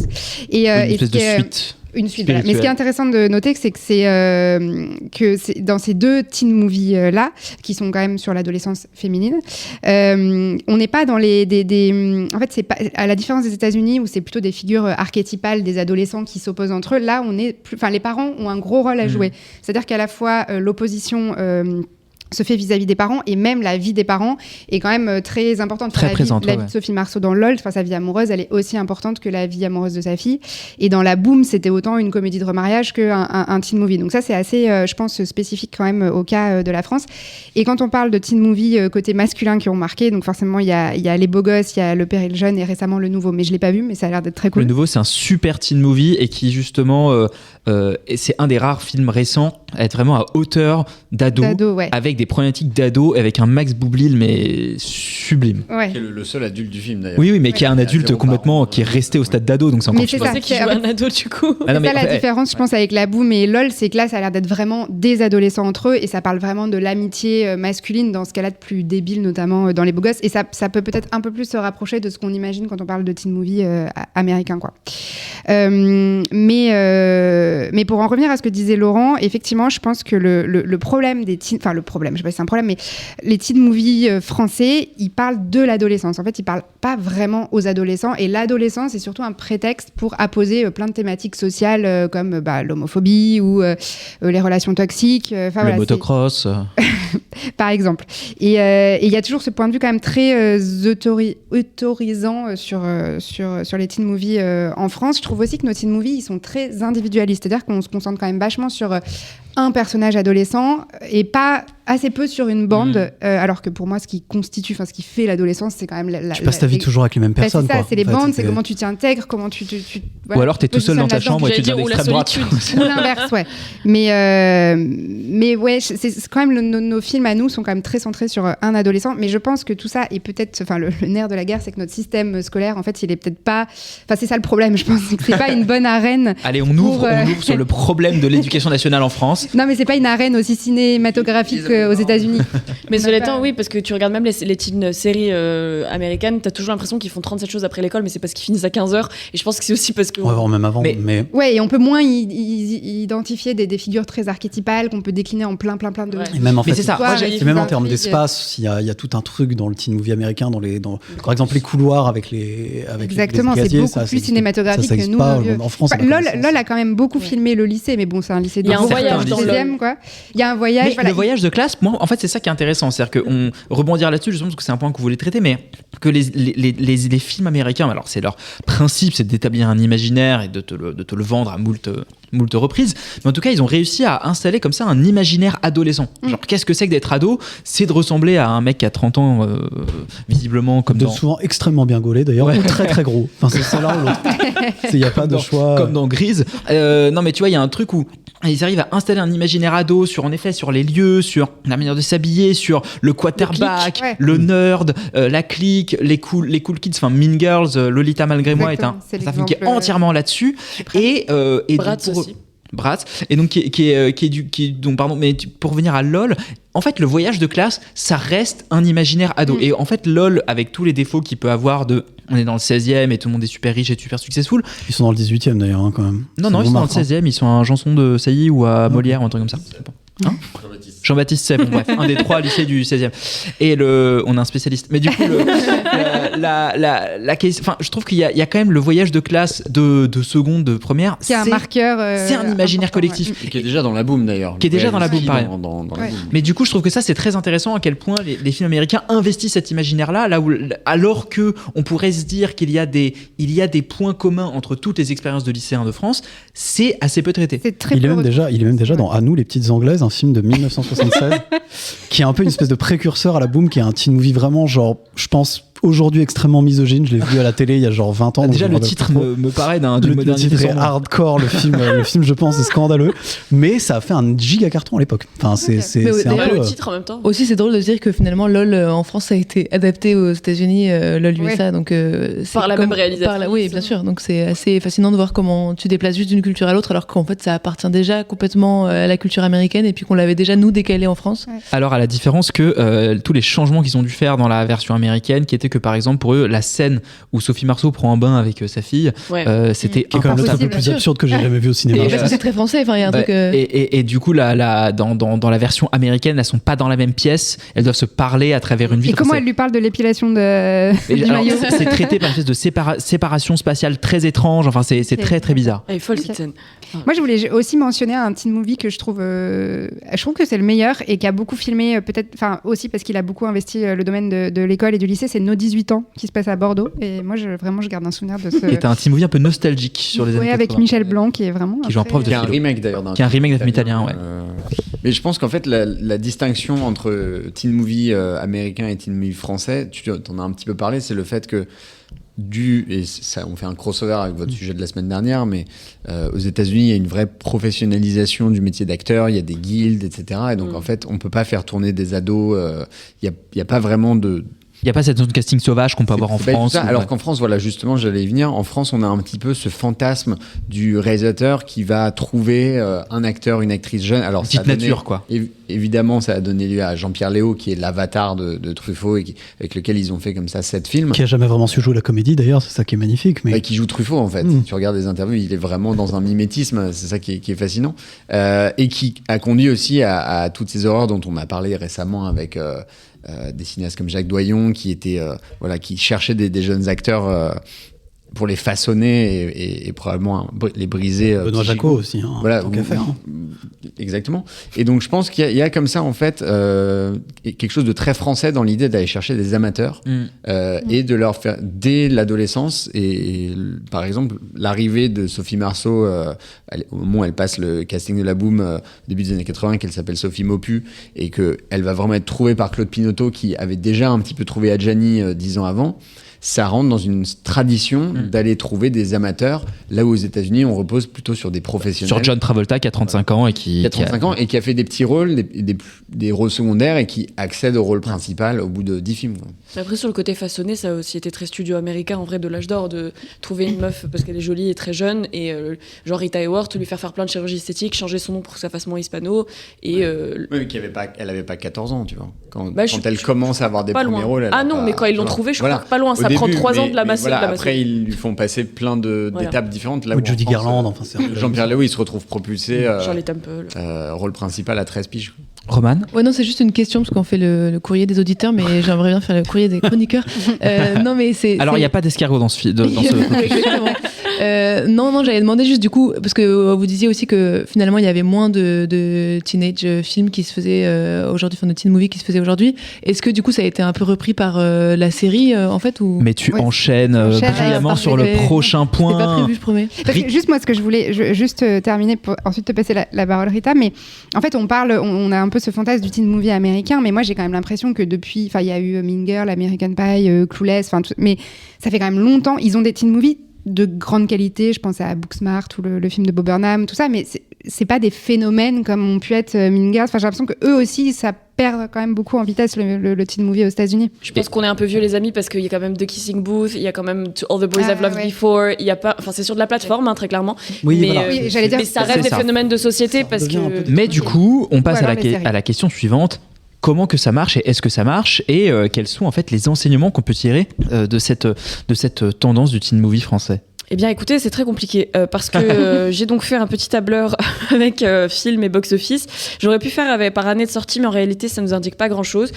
Tout ce qu'on peut réaliser là-dessus, c'est que quand c'est des films un peu tristes et très autorisants, ça ne fonctionne pas. Quand c'est des comédies, ça fonctionne. Ce qui finalement résume aussi le reste du cinéma français, mais à quelques exceptions près, notamment La vie d'Adèle. Déjà, est-ce que même c'est un film d'adolescent, on en a débattu parce que c'est pas vraiment un teen movie, c'est un film de Keshish. Et il se trouve que ces personnages sont des adolescents, mais il investit quand même le lycée comme un décor de cinéma. Pour moi, ça travaille le lycée et la découverte de la sexualité, qui est une des thématiques majeures des teen movies et qui a fait 1 million d'entrées. Jeune et jolie, 700 000 entrées quand même. Mais à côté de ça, on a 16 printemps, mon film préféré, qui est fait par une adolescente. Qui a un nouveau genre. Tu vois, là, on parlait d'arène, 16 printemps, superbe arène. Les ruelles parisiennes avec des hommes de 30 ans qui chopent des filles. Bref, ce film a fait 15 000 entrées, tant mieux. Mais l'extrême opposé, c'est La Boum et La Boum 2 qui ont fait plus de 4 millions d'entrées chacun. Période où on allait plus au cinéma encore qu'aujourd'hui. LOL, quasi 4 millions d'entrées, je peux pas chacun, il y en a eu qu'un seul. Il y a un aspect générationnel en fait Voilà. dans ces films. Ces films-là, c'est les films. Mais Les Beaux Gosses a quand même fait 900 000 entrées. Tapé chaud, 320 000 entrées. Il y en a qui réussissent à sortir leur épingle du jeu. Été 85, alors que même que c'est sorti l'été du Covid, 365 000 entrées. Pour un film qui est totalement dramatique, pas du tout un teen movie mignon ou quoi que ce soit. Mais qui a quand même des petites. C'est quand même le petit film de vacances, l'amour de vacances, tout ça. Il y a un peu de ça. C'est vrai. Le lycéen, à l'inverse, 77 000. Bon, c'est un peu plus autorisant quand même. Mais en fait, quand je regarde ces chiffres, qui a fait le même box-office que 17 filles, qui a fait 77 000 entrées aussi. 17 filles, qui est le précédent film, je sais pas si c'est le premier, des Sœurs Coulin, dont on parlait la semaine dernière pour Jouer avec le feu. Sur 17 adolescentes qui tombent enceintes. Mais du coup, la question qu'on peut se poser par rapport à ça, c'est est-ce qu'en effet la série investit pas un peu plus ce domaine-là, notamment en France? Et on a parlé longuement d'une série qui s'appelle Samuel. Rita, est-ce que tu penses que c'est un peu plus l'univers dans lequel on peut retrouver ces thématiques? Mais est-ce qu'il est ado, Samuel? Ouais, il est pré-ado. Il rentre au collège. Oui, ok. C'est l'adolescence quand même. Enfin, c'est le début de l'adolescence. Il a des préoccupations totalement. Après, il y a Mixte aussi. Oui, il y avait Mixte, mais qui a été cancelled après une seule saison, qui a été annulé après une seule saison sur Amazon Prime. Mais en fait, le truc, c'est que la série française qui n'est pas cantonnée à la télévision, parce que je pense que c'est ce qu'on entend aussi par ça date d'il y a 5-10 ans maximum, et c'est pas encore totalement investi, je trouve, par l'adolescence, parce que aussi, les adolescents, c'est peut-être moins des gens qui vont regarder ce genre de choses aujourd'hui. Et donc, si c'est fait pour des adultes, c'est pas le même type de contenu, honnêtement. Et puis, je pense aussi qu'on manque de voix jeunes et que pour capter qu'est-ce que c'est qu'un adolescent en France aujourd'hui, soit on est Claude Pinoteau ou Lisa Azuelos, soit on est jeune. Et il n'y a pas beaucoup de jeunes cinéastes qui s'emparent de ce genre de sujet, en tout cas pas dans le grand public. Il y a toujours des jeunes cinéastes qui font des trucs dans l'indépendant. Ce que je veux dire, c'est que, par exemple, le Péril Jeune, au moment de sa sortie, toute l'équipe est jeune. C'est du casting sauvage, comme tu disais, Émile, un peu ce truc un peu fantasmé. Tout le monde est jeune et c'est un truc pour déconner entre amis. Bon, ça fait un énorme succès générationnel. Mais à part ça, aujourd'hui... Il faut rappeler que c'est le film qui a révélé Romain Duris à l'époque. Romain Duris, c'est le premier clapiche d'ailleurs, je crois. Ouais. Oui. Un certain Vincent Elbaz aussi. Oui. Je sais pas pourquoi tu mentionnes ça. Je ne sais pas. Je vais le garder pour toi, Richard. À vous. C'est hyper gênant, mais je vais parler une fois. Il se trouve qu'il me suit sur Instagram, sur Six de Movies en plus, donc je suis très gênée. Mais bon. Salut Vincent, en tout cas. Ouais, bon. En tout cas, vous m'avez fait les Six Movies. Non, mais tu sais qu'en gros, il y a comme ça parfois des films qui sont faits par des jeunes qui investissent à des thématiques de jeunes. Mais sur la série, je pense que même la série maintenant est obsolète. Parce qu'effectivement, au moment des années 2010, il reste quelques teen movies, mais qui sont pas vraiment générationnels, côté américain, je veux dire. Et on a énormément de séries. Par contre, on a des chaînes qui sont créées pour ça, genre de CW, sur lesquelles on va avoir plein de trucs, genre Gossip Girl, Pretty Little Liars, toutes ces séries-là qui sont extrêmement toxiques quand on les revoit aujourd'hui à mettre face à des adolescentes, particulièrement pour des filles. Après, aujourd'hui, même côté américain, il n'y a pas trop de séries. Il y en a, mais les vrais gros succès sont plutôt regardés par des adultes que par des ados. En vrai, c'est parce qu'il y a moins de fiction qui est vue par des ados. Et c'est des tout petits budgets, notamment en France. Scam est un énorme carton auprès et Scam, des c'est jeunes. pas récent. Scam, c'est un... la version en France, c'est assez récent. Oui, mais Scam, moi, quand j'étais au collège, les gens regardaient sur des Google Drive ou sur des liens chelous. Enfin, Scam, c'est autre chose. Il y a quand même un côté générationnel dans Scam, ça cartonne, mais c'est un tout petit budget. Émile. Il y a un phénomène assez intéressant pour revenir aux années 90, puisque Rita a parlé du Péril Jeune. En fait, le Péril Jeune... on oublie parfois que c'était un téléfilm Arte qui était dans une collection de teen movie initié par Pierre Chevalier à l'époque, dans lesquels en fait il y a plein de teen movies super français, dont le film d'André Téchiné, Les Roseaux Sauvages, Travolta et moi, je crois, de Patrice Massi était aussi dans cette commande là. Je crois qu'en tout il y en a une quinzaine, et c'est quasiment tous des très très grands films. Voilà, c'est ça, qui étaient faits pour la télé et pour que les ados se voient à la télé. Et en fait, c'est un peu le gros problème, je trouve, de la France sur ce sujet. Non, mais c'est vrai, c'est que on a tendance à faire des films, non pas pour les adolescents, mais sur les adolescents, c'est-à-dire clairement qui ne sont pas adressés aux adolescents. Ceux qui sont adressés aux adolescents, souvent marchent. En tout cas, ils sont souvent cultes. Il n'y en a pas beaucoup, donc ceux qui sont là, ils sont souvent cultes, ils sont en marche. Et que je pense qu'à la fois sur le cinéma d'ailleurs, mais aussi à la télé, les décideurs sont excessivement conservateurs là-dessus et tout simplement refusent de mettre de l'argent sur des films qu'ils considèrent comme pas assez porteurs parce qu'il n'y a pas un assez gros public. Ce qui est, on parlera peut-être un jour de ce truc-là parce qui, à mon avis, est une absurdité, mais c'est des gens qui ne comprennent pas le métier qu'ils font, c'est assez incroyable. Mais bon, bref, toujours est-il que, non mais honnêtement, hein, c'est bon, si t'as sorti l'arbalète, pas que sur les ados.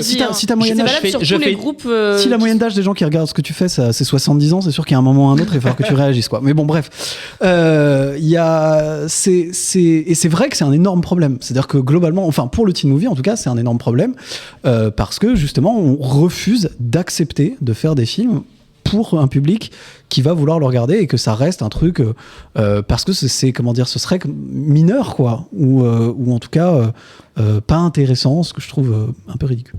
Eh ben merci à toutes et à tous pour ce magnifique focus. Mais alors, oui, Roman, tu voulais juste dire une dernière chose. C'est pas grave. Non, je voulais juste dire que, enfin, je trouve ça hyper intéressant en fait de savoir vraiment, de se demander qu'est-ce que les adolescents veulent regarder en fait aujourd'hui, parce que j'ai l'impression qu'en termes de tonalité, bon après on a déjà un peu parlé Manon, mais j'ai l'impression que c'est vrai qu'on a une tendance à faire des choses de plus en plus graves sur les adolescents, même de regarder un peu le buzz que ça a été Euphoria, ou même des séries. Qui pour moi pas une série pour adolescents. Hein, même. Bah clairement. En tout cas, ça parle de ça, donc c'est peut-être pas dirigé pour eux, mais clairement, ils regardent ça aussi. Et par exemple, c'est pas du tout l'équivalent en France, mais il y a la série Stalk, je crois, sur Slash, qui est quand même assez dark aussi là-dessus, sur la nouvelle génération et comment est-ce que l'adolescent vit, évidemment, avec les réseaux sociaux et glagla. Un peu le cliché des adolescents, il y avait Friends et Clueless, quoi. Mais c'est ça, c'est des choses vraiment sombres, quoi. Même Sex Education, qui est quand même pas dark et vraiment taillé pour les adolescents, je pense que c'est pas tant regardé par des adolescents mais plutôt par des adultes. Je leur souhaite de regarder Sex Education parce que c'est absolument formidable, et je conclurai ce très beau focus sur le teen movie français par un film dont on n'a pas parlé, qui est Nos jours heureux, et qui est peut-être un des films sur l'adolescence que je préfère, puisque quand on le voit à 12-13 ans, on s'imagine tous que la colo ça va être comme ça et absolument magnifique, et en réalité c'est de la merde. On passe au prochain film qui est un énième biopic musical, mais peut-être celui-ci est-il à la hauteur du précédent ou du suivant, je ne sais pas, je ne sais même plus ce que je raconte, c'est n'importe quoi. Maria de Pablo Larraín, dont voici la bande-annonce.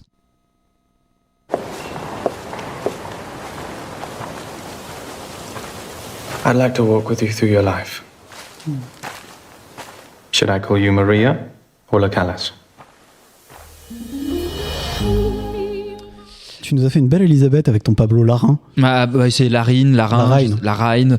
En tout cas, c'est Maria Callas, c'est Angelina Jolie, et c'est donc un biopic plus ou moins. Alors, on me rappelle qui est Pablo Larraín, c'est un réalisateur chilien qui a déjà fait plusieurs biopics de ce type-là. Il s'intéresse souvent aux grandes figures féminines, dont Jackie Kennedy, avec Jackie, Diana Spencer dans Spencer. Cette fois-ci, c'est Maria pour Maria Callas, et Valentin. Valentin Grille. Est-ce que tu peux nous dire... Non, ça, c'est un film que j'irai voir de Pablo Larraín. Est-ce que tu peux au moins nous dire ta première impression de ce film et comment il s'inscrit en tout cas dans cette forme de biopic très particulière qui est le biopic de figure féminine par Pablo Larraín. Alors, n'ayant pas vu Jackie et Spencer, je serais bien normal de resituer par rapport à ces deux films-là, par rapport à cette trilogie officielle, voilà. Je trouve que, plus largement, Pablo Larraín est quand même vraiment un cinéaste qui s'est quand même beaucoup attardé sur les figures féminines en général, puisqu'il a fait notamment Emma, que j'avais trouvé assez incroyable il y a quelques années aussi, qui n'était pas... mais qui sort complètement du cadre... Qui sort de ce carcan-là, ouais. Mais donc c'est un cinéaste qui est habitué à mettre en avant des figures féminines.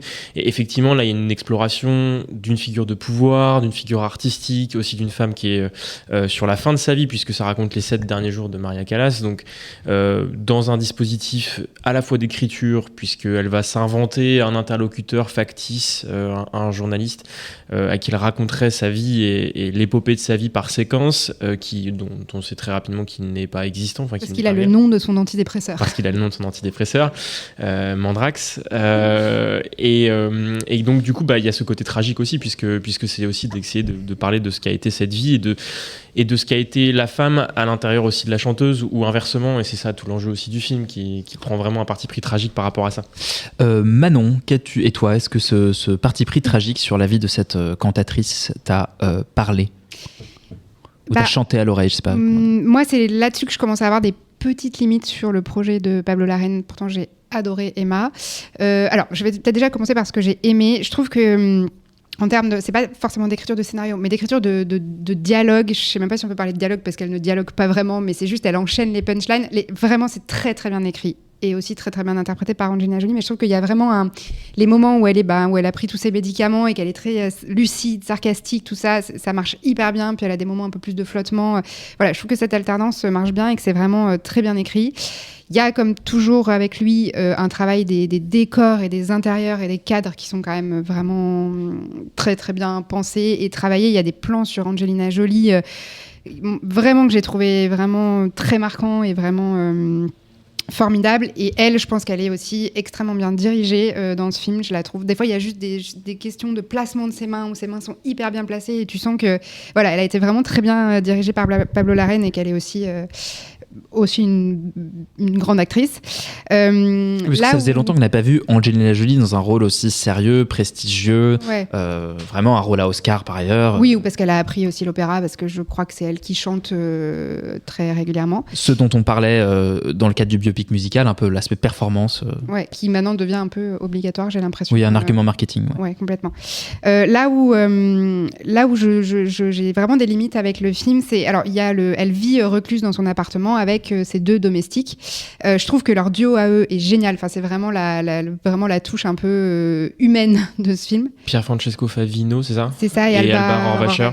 Qui sont vraiment excellents. Qui sont excellents ensemble. Et leur trio à eux, elle les malmène un peu et en même temps, elle les aime beaucoup. Et je trouve que ce trio fonctionne très bien. Et ça permet d'apporter quand même un petit peu d'humanité parce que je trouve que le film en manque vraiment cruellement.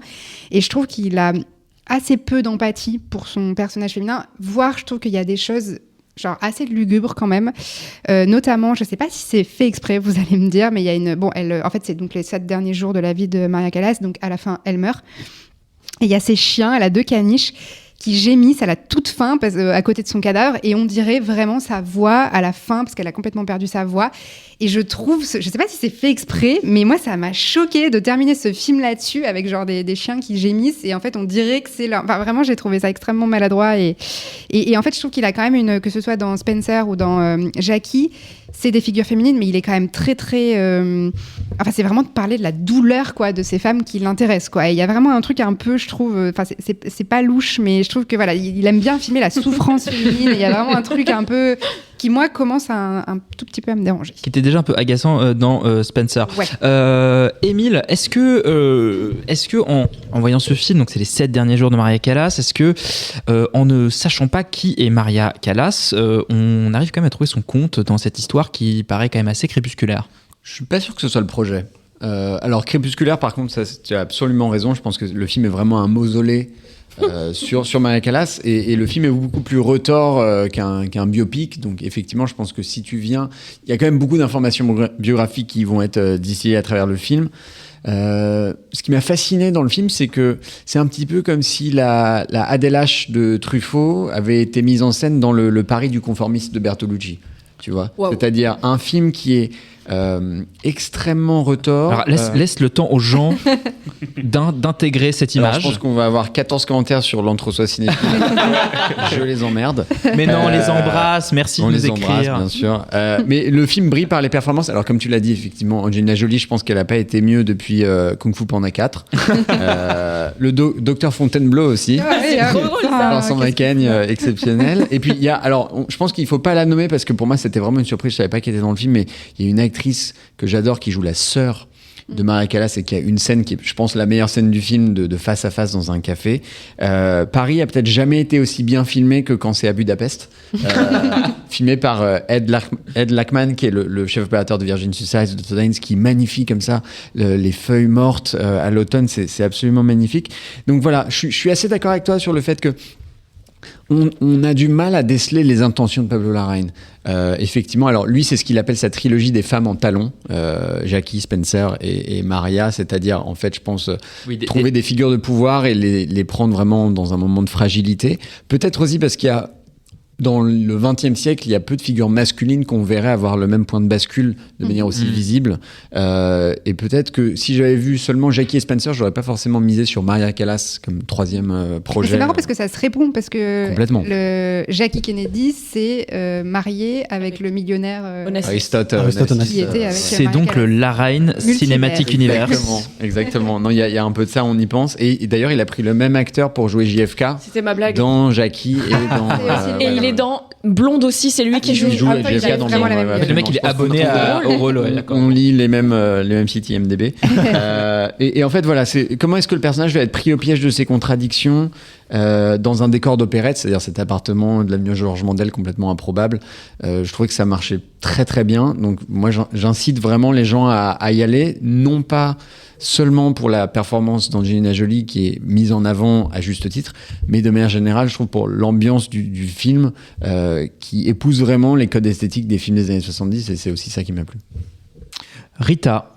Oui. Alors moi j'ai beaucoup pensé à... J'ai pas beaucoup aimé le film, je vais commencer par ça, mais j'ai beaucoup pensé Mais c'est pour ça que je te donne la parole maintenant, parce que comme ça, il y c'est a pas un bien, petit... on termine sur le mauvais. En fait, j'ai même pas envie de mal en parler parce qu'effectivement, la photographie est sublime, Angelina Jolie est super. Moi, j'ai beaucoup pensé à Drag Race parce que j'avais l'impression qu'elle faisait du drag, en fait, dans le sens où elle lip-sync. Alors peut-être qu'elle chante pour de vrai, mais moi, j'avais vraiment l'impression qu'elle lip-syncait tout du long, et en plus, on la filme de très près. Et j'avoue que moi, ça m'intéresse pas. Et je suis restée très hermétique à regarder ça, comme devant les autres biopics musicaux, même si c'est clairement pas un biopic, on n'est pas sur un déroulage de la vie de Maria Callas. Encore que j'ai eu l'impression effectivement de voir une espèce d'univers référencé qui d'habitude me dérange pas trop, le fait que ça soit que là on la voit avec Onassis, puis qu'on ait des références à Jackie, puis qu'on ait JFK qui viennent dans une scène. On se demande si Nathalie Portman va pas faire un caméo quelque part. Il y a un truc de référencement qui, je trouve, devient assez lourd au bout d'un moment. Donc, même d'auto-référencement à ce c'est ça, stade. en plus. Quand en plus le reste du film, c'est vraiment une scène sur deux, c'est Angelina Jolie qui est filmée de près en train de chanter de l'opéra, c'est très joli, mais pendant 2 heures, moi je me suis vraiment sincèrement ennuyée. Ça m'a fait marrer de voir cet acteur jouer JFK, parce que sur le coup, je me suis dit, il ressemble vachement à JFK, drôle. Donc, alors moi je suis pas allée sur IMDb, je suis allée sur Letterboxd, et j'ai vu que sa filmographie, c'était genre que des films où il a joué JFK, et je me suis dit franchement good for him. Et autre chose, j'ai noté une phrase qui m'a vraiment énervée, qui m'a fait me questionner sur la même chose que toi Manon, sur qu'est-ce que veut dire Pablo Larraín, quand il dit, il y a un moment il dit personne n'en a quelque chose à foutre de sa voix en parlant de Marilyn Monroe, de la même manière que personne n'en a quelque chose à foutre de ton corps en parlant à Maria Callas. Et en fait c'est bien joli de me mettre ça dans la bouche d'un personnage qui est évidemment mauvais et méchant et pas un bonhomme. Mais en fait, si après c'est tout ce qu'on vient de dire sur cette question, c'est que je m'en fiche. Il y a beaucoup de gens qui viennent commenter le corps de Maria Callas dans le film en disant qu'elle est maigrichonne, machin. D'accord, mais en fait, je trouve qu'il n'y a aucun discours après ça. Et quand bien même il n'y aurait pas de discours, je m'en fous. Mais vu que c'est beaucoup mentionné et qu'en plus il y a ce personnage d'ogre derrière elle qui l'empêche de chanter, qui machin. En fait, à la fin du film, moi, elle est morte et pendant tout le film, elle a cherché sa voix. Et autant dans Spencer, il y avait un truc de, tu sais, enfin la tragédie de Diana, c'est beaucoup plus gros. Et puis en plus, ça se passe que sur un week-end, ce film-là. Donc il y a moins cette idée de faire des allers-retours dans sa vie. Là, ça m'a perdu et je me suis soit ennuyée, soit j'étais agacée par le propos sur Maria Callas, quoi. Mais vas-y.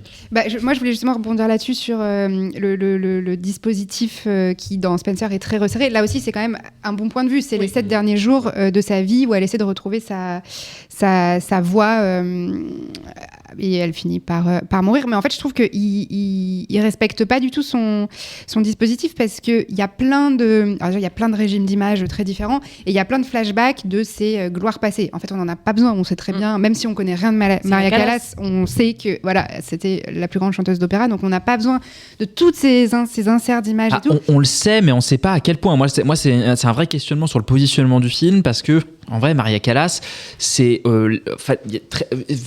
peu sont les gens qui ont écouté les enregistrements de Maria Callas, quand même. Oui, mais le film faut être mélomane de l'espace pour l'avoir écouté. Le film, c'est pas ce qu'il veut raconter. Il veut raconter ces 7 derniers jours où elle a perdu sa voix. Et du coup, je trouve de son enfance aussi. Et voilà, et c'est ça aussi. Il y a des flashbacks d'étalage de trauma. Où est-ce qu'elle va coucher avec un officier nazi. Enfin, vraiment, c'est là, on est vraiment dans le truc du biopic, genre très très poussif, où on fait des flashbacks d'enfance traumatisante. En noir et blanc. En noir et blanc. Enfin, moi, j'ai trouvé ça vraiment lourdingue, quoi. Je trouve que c'est marrant. Je trouve que c'est hyper intéressant que vous le preniez de cette manière-là, parce que je vais vraiment pris de la manière inverse. C'est-à-dire que ça me paraît hyper cohérent d'évoquer ces événements-là, dans le sens où ce que moi j'ai vu dans le film, c'est vraiment une femme en fin de vie qui essaye de chanter, parce qu'elle essaye de se remettre à chanter, qui essaie de se réapproprier sa voix et qui se retrouve face au tragique qui est que au moment où elle enterre enfin son mari qui effectivement était un ogre et effectivement a été une pourriture avec lui, au moment où finalement on n'attend plus rien d'elle parce que sa gloire passée lui lui pèse de moins en moins, c'est-à-dire que ça s'estompe, ou en tout cas les gens commencent à lui pardonner de vieillir et d'être autre chose que ce qu'elle a pu être jusqu'ici, même si c'est encore très prégnant. En fait son corps la lâche et donc elle a factuellement plus la capacité de chanter, et donc ça je trouve ça extrêmement tragique, et du coup je trouve que c'est un sujet hyper intéressant, et quand vous parlez du fait effectivement qu'elle est souvent mise qu'on rappelle beaucoup ses gloires passées, etc. En fait, je trouve que le film travaille vraiment une question que je trouve passionnante, qui est à quel point cette femme elle a une victime consentante quelque part de sa propre gloire, c'est-à-dire qu'elle est écrasée, comme quand cette séquence où elle va prendre un café, où elle dit elle est dans un mood pour l'adoration, c'est-à-dire qu'elle va dans ce café sans rien consommer pour se laisser aborder par des gens, et potentiellement aussi se laisser un peu agressé par des gens qui lui disent mais vous étiez malade le jour où je voulais vous voir et ça m'a brisé le cœur, et donc, en fait c'est une remarque non sollicitée qui est évidemment extrêmement désagréable, et je trouve qu'il construit vraiment ce personnage là que je trouve vraiment fascinant, de femme qui en fait dont l'existence entière a tourné autour de cette gloire, et qui en a été complètement brisée, et quand cette gloire s'estompe, en fait elle essaie de retrouver ce qui lui appartient, ce qui lui appartient pas en fait dans cette image là, et donc je trouve que cette recherche là je la trouve assez subtile, en fait assez peu commune dans les biopics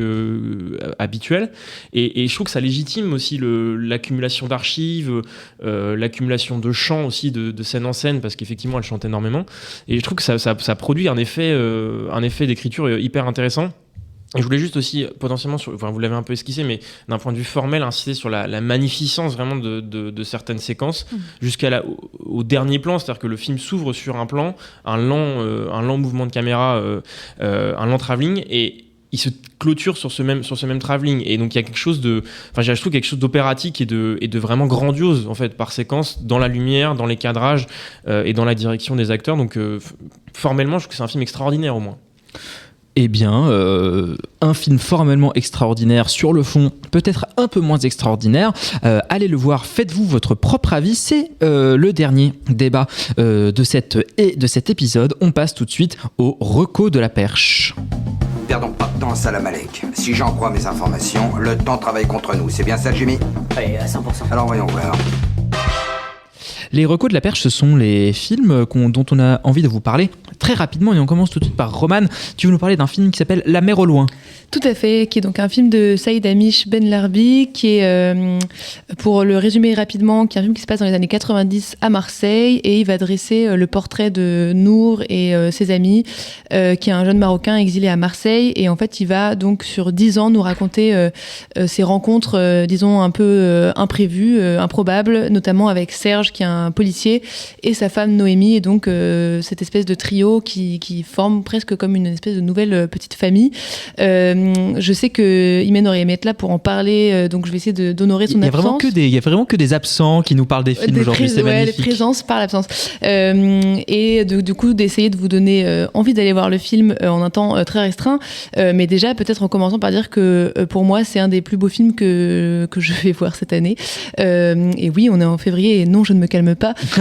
Parce que par ailleurs, j'ai rattrapé Baby Girl, et que j'ai trouvé absolument pourri. Donc pour reprendre les mots de cette affiche qui dit calmez-vous, je suis d'accord avec ça. En revanche, faut rappeler la vanne, parce que vous n'êtes pas tout le monde là. Sur la fiche de Baby Girl, il y a écrit le meilleur film de l'année, et quelqu'un a écrit en dessous calmez-vous, on est qu'en janvier. Voilà. Ici, en tout cas, je donne ma parole que vraiment, je trouve que c'est un excellent film. C'est un film qui est profondément humain, qui est hyper intelligent, parce qu'il fait pas de grands discours ou de grands messages politiques, mais juste il va nous offrir vraiment du sensoriel et nous expliquer un peu, en filmant en fait les émotions et les sensations de l'exil de Nour, et donc en ça c'est quasiment plus politique que de faire des espèces de grands des grandes logorées. L'image est absolument folle, puisque c'est Tom Harari qui est le chef opérateur. La musique, qui a une importance aussi cruciale dans le film, est géniale, et notamment la musique originale est signée PR2B, et c'est pareil, ça rajoute vraiment un univers assez extraordinaire. Il y a des performances géniales avec aussi Yana Mouglalis par exemple qui joue dedans, qui joue justement la femme de ce policier, et c'est, je trouve, vraiment juste un très grand film qui rappelle un peu Fassbinder, mais qui a quand même une espèce de sensibilité à lui, qui est beaucoup plus joyeux, même si tragique, et extrêmement drôle et sublime, et tout ça à la fois. Donc vraiment, allez-y. Donc courez voir La mer au loin. Laurent, toi, tu allais voir un autre genre de film. un film qui s'appelle Companion. Compagnon, ou Companion, si tu veux. Award Season, qui est un film qui raconte. Alors, ça me gêne un peu en fait parce que je suis un peu obligé de spoiler ce dont parle le film, mais en même temps. Je crois que la bande-annonce le spoil. En fait, la bande-annonce le spoil, alors que c'est traité, ce qui est assez bizarre parce que c'est traité dans le film comme un truc qui est une révélation de la fin du premier acte, on va dire. Bon, bref. Et c'est en fait l'histoire dans un futur proche, un couple d'amis qui va passer le week-end dans une superbe maison avec un lac, avec des amis à eux, sauf que dans le couple, la jeune femme est en fait un robot compagnon, un fuckbot comme ils disent, voilà, mais qui fait aussi qui peut être vraiment sa petite amie et être aussi un vrai compagnon. C'est une poupée gonflable automatisée, quoi. Voilà, mais du futur, sauf qu'on dirait un être humain. C'est évidemment un peu dystopique, mais bon. Et ça raconte, en fait, l'histoire commence. Ce robot va un peu vriller et tuer un des membres de ce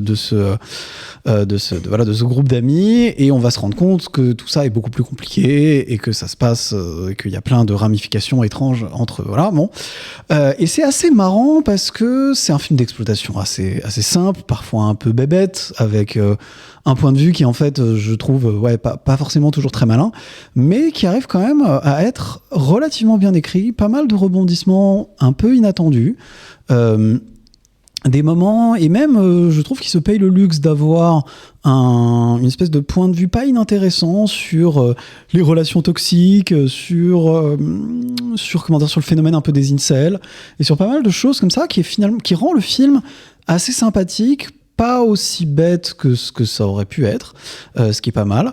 Et donc ça donne une petite série B, un peu une espèce d'anti-slasher un peu étrange, parce qu'on va suivre plutôt le point de vue du robot qui est elle-même la tueuse, mais qui en même temps se fait traquer.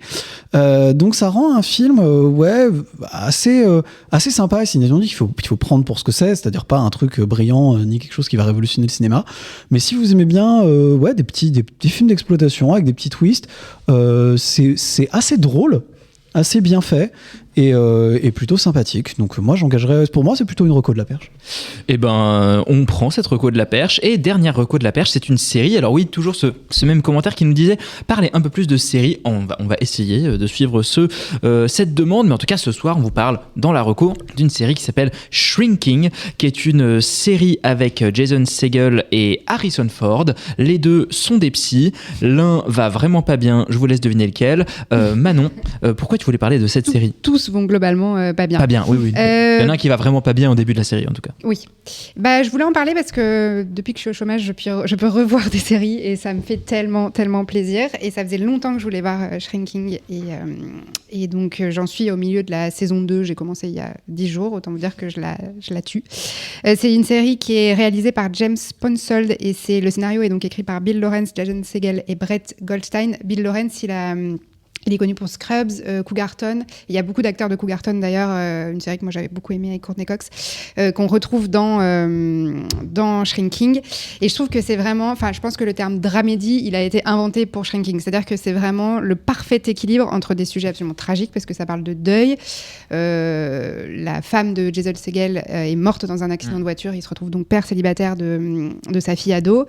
Et dans la saison 2, je trouve que ça va encore plus loin. Ça va sur des questions de pardonner au meurtrier, au mec qui a tué sa mère ou sa femme. Vraiment, c'est des sujets extrêmement deep, parce que ça suit le quotidien de 3 psys. Et toutes les 2 minutes, ils arrivent à faire une blague là-dessus, quoi. C'est vraiment le parfait équilibre, je trouve, de tragique et de blagues. Les blagues sont vraiment très bonnes. Je trouve aussi, ce qui est assez agréable, c'est la classique série de bandes où ils rentrent tous les uns chez les autres, ils habitent tous à côté et puis ils rentrent sans frapper et machin. Mais il y a un traitement, et d'autant plus dans la saison 2, très équitable entre tous les personnages, quoi. C'est-à-dire que Jason Segel est le perso principal, mais ils ont tous des intrigues à eux, ils sont tous très bien développés. Moi, j'avoue que mes préférés, c'est le couple Liz et Derek. C'est vraiment, ils me font pleurer tellement ils sont géniaux. Donc voilà, on rit autant qu'on pleure et vraiment c'est un bel antidépresseur parce que vraiment la comédie peut surgir de partout et vraiment dans les pires des drames il y a quand même de l'humour et je trouve que c'est vraiment génial. C'est même une double reco puisque Romane, tu nous la reco aussi. Mais oui, parce que vraiment pareil, je pense que j'ai commencé à 10 jours, moi j'ai terminé. Et d'ailleurs je suis triste de rentrer chez moi ce soir parce que vraiment je n'ai plus cette série à regarder. Ça va mais c'est pour ça, je suis très triste. Non mais en tout cas, vraiment je trouve que c'est aussi le retour du soap quoi. Il y a un truc vraiment hyper contemporain dans la façon dont c'est fait, particulièrement dans la saison 2 comme tu le disais, ça embrasse vraiment tous les personnages de manière encore plus frontale. Et puis c'est une grande série sur les liens humains de manière générale, sur la paternité aussi en particulier. Et puis c'est une série qui je pense vraiment, j'ai la prétention de penser qu'elle a été écrite pour moi parce qu'il y a une référence à Mrs. Maisel. Oui, il y a l'actrice de Emily dans Gilmore Girls qui fait une apparition. Il y a Robin de How I Met Your Mother dont j'étais complètement il y a plein de caméos. C'est ce que tu es en train de dire. Oui, bien sûr. Il y a Indiana Jones, du coup Harrison Ford parce que tu sais vraiment un vieux grincheux. Si Harrison Ford t'écrit sur Instagram qu'il a écrit cette série pour toi, c'est pas le vrai Harrison Ford. Et attention à l'argent qu'il va te demander dans quelques semaines. Et après, il y aura une série sur moi. Voilà. Enfin bref, il y a à peu près toute ma playlist Spotify avec des musiques d'Angie McMahon. Enfin bref, il y a tout pour me plaire dans cette série et puis de toute façon juste c'est une série qui est extrêmement bien écrite et pour rappeler aussi que du coup Brett Goldstein qui a aussi coécrit la série il joue dedans également dans le rôle le plus dur 2 et voilà qu'on connaît pour Ted Lasso qui est aussi assez impressionnant comme acteur et juste d'avoir Harrison Ford qui fait ouf à chaque fois qu'il est genre mal à l'aise mais c'est genre vraiment c'est trop bien. Eh bien merci pour ces recos de la perche. On passe à la carte blanche de la semaine. Cette semaine on parle d'Aaron Sorkin et pourquoi c'est très bien ce qu'il fait. J'ai réfléchi à ce que tu m'avais dit l'autre jour. J'ai passé la moitié de la nuit à y réfléchir. Et puis j'ai eu un flash. Laurent, tu veux nous parler des séries d'Aaron Sorkin et pour un point très particulier, très précis, qui est la vertu de l'exemple. Ouais, je suis un peu prétentieux, donc je fais des titres un peu comme ça. Aaron Sorkin est, selon ses propres mots, un dramaturge qui se fait passer pour un scénariste, qui se fait passer pour un réalisateur. Il s'est fait connaître, en fait, par A Few Good Men, des hommes d'honneur en français, une pièce de théâtre qui a démarré à Broadway en 1989 et qui a été adaptée au cinéma par Rob Reiner en 1992 avec Tom Cruise, Demi Moore et Jack Nicholson. Mais avant d'être une sorte de scénariste star d'Hollywood, parce qu'il a quand même écrit The Social Network de Fincher ou Steve Jobs de Danny Boyle, il a surtout connu une grosse carrière à la télé avec 2 séries télé cultes, The West Wing à la Maison Blanche en français et The Newsroom, toujours The Newsroom en français. The West Wing est une série diffusée sur NBC de 1999 à 2006 et qui raconte l'histoire de l'équipe des collaborateurs du président des États-Unis alors qu'ils doivent gérer globalement les problèmes du monde et organiser en coulisses la politique américaine. C'est un énorme show télé à l'ancienne avec 22 épisodes de 42 minutes par saison sur 7 saisons, donc il y a 154 épisodes en tout. C'est clairement une super production de l'époque avec un très gros cast. On retrouve notamment Martin Sheen qui joue le président des États-Unis, Rob Lowe qui fait un peu son comeback à la télé à l'époque, ou alors aussi Allison Janney que j'aime beaucoup et qu'on a vu dans plein d'autres trucs. C'est une série qui est extrêmement culte aux États-Unis, qui a fait un énorme carton, qui est devenu presque une sorte de phénomène culturel. Déjà parce que c'est une série qui est remarquablement bien écrite. Les épisodes sont très bien menés, les personnages sont très attachants. En fait, ils sont tous très intelligents. Surtout, les dialogues sont très très bien écrits. En fait, ces 3 éléments étant un peu la marque de fabrique du style Sorkin, avec des gens qui parlent très vite, qui ont beaucoup de réparties, qui sont très intelligents, qui parlent en marchant, avec le fameux walk and talk, qui est un truc qu'on connaît qui est devenu une espèce de trope en fait des séries américaines grâce à ça, mais aussi parce que c'est une des premières séries qui cherche à mettre en scène la politique américaine à ce niveau-là et qui en fait fait du coup office d'une espèce de comédie-drama, office comédie-drama en fait qui se passe dans un bureau, mais sauf qu'au lieu que ce soit des gens classiques qui bossent dans un cabinet d'avocats ou d'urgence, c'est des gens qui sont parmi les gens les plus puissants du monde. Quelques années après The West Wing, en fait, Sorkin revient avec The Newsroom, une série HBO qu'il a commencé en 2012, qui est plus actuelle dans sa facture, avec 3 saisons de 8 épisodes qui sont d'environ 1 heure, avec 25 épisodes en tout, et ça raconte l'histoire d'un présentateur star d'une chaîne d'infos en continu type CNN, qui décide avec son équipe d'arrêter de faire du spectacle pour attirer du public, mais plutôt de proposer un vrai journal plus sérieux et vraiment pousser sa mission d'information. Ça reprend un peu la même recette que pour The West Wing, avec un super casting. On y retrouve Jeff Daniels, Alison Peel, Dev Patel et Olivia Munn, entre autres, qui reprend un peu la méthode Sorkin, c'est-à-dire des épisodes bien menés, des personnages attachants, tous très intelligents, avec d'excellents dialogues, tout le monde a beaucoup de réparties, etc., etc. C'est vraiment assez classique. Et le point commun, en fait, et la particularité de ces deux séries, en dehors d'être très sorkiniennes, c'est qu'elles ont pour objectif de montrer une espèce de version idéalisée, mais réaliste des milieux qu'elles dépeignent. C'est-à-dire que les situations et les conflits qui sont mis en scène dans la série sont assez réalistes, enfin dans les deux séries sont assez réalistes, mais ça reste quand même une vision très idéalisée parce que tous les personnages et même les antagonistes ont plutôt des bonnes intentions, ou en tout cas juste des objectifs différents. Tout le monde ou presque essaye de faire les choses bien, et même si évidemment tout n'est pas parfait, les séries mettent vraiment en scène des gens qui font en fait ce qu'il y a de mieux pour obtenir ce qu'ils veulent.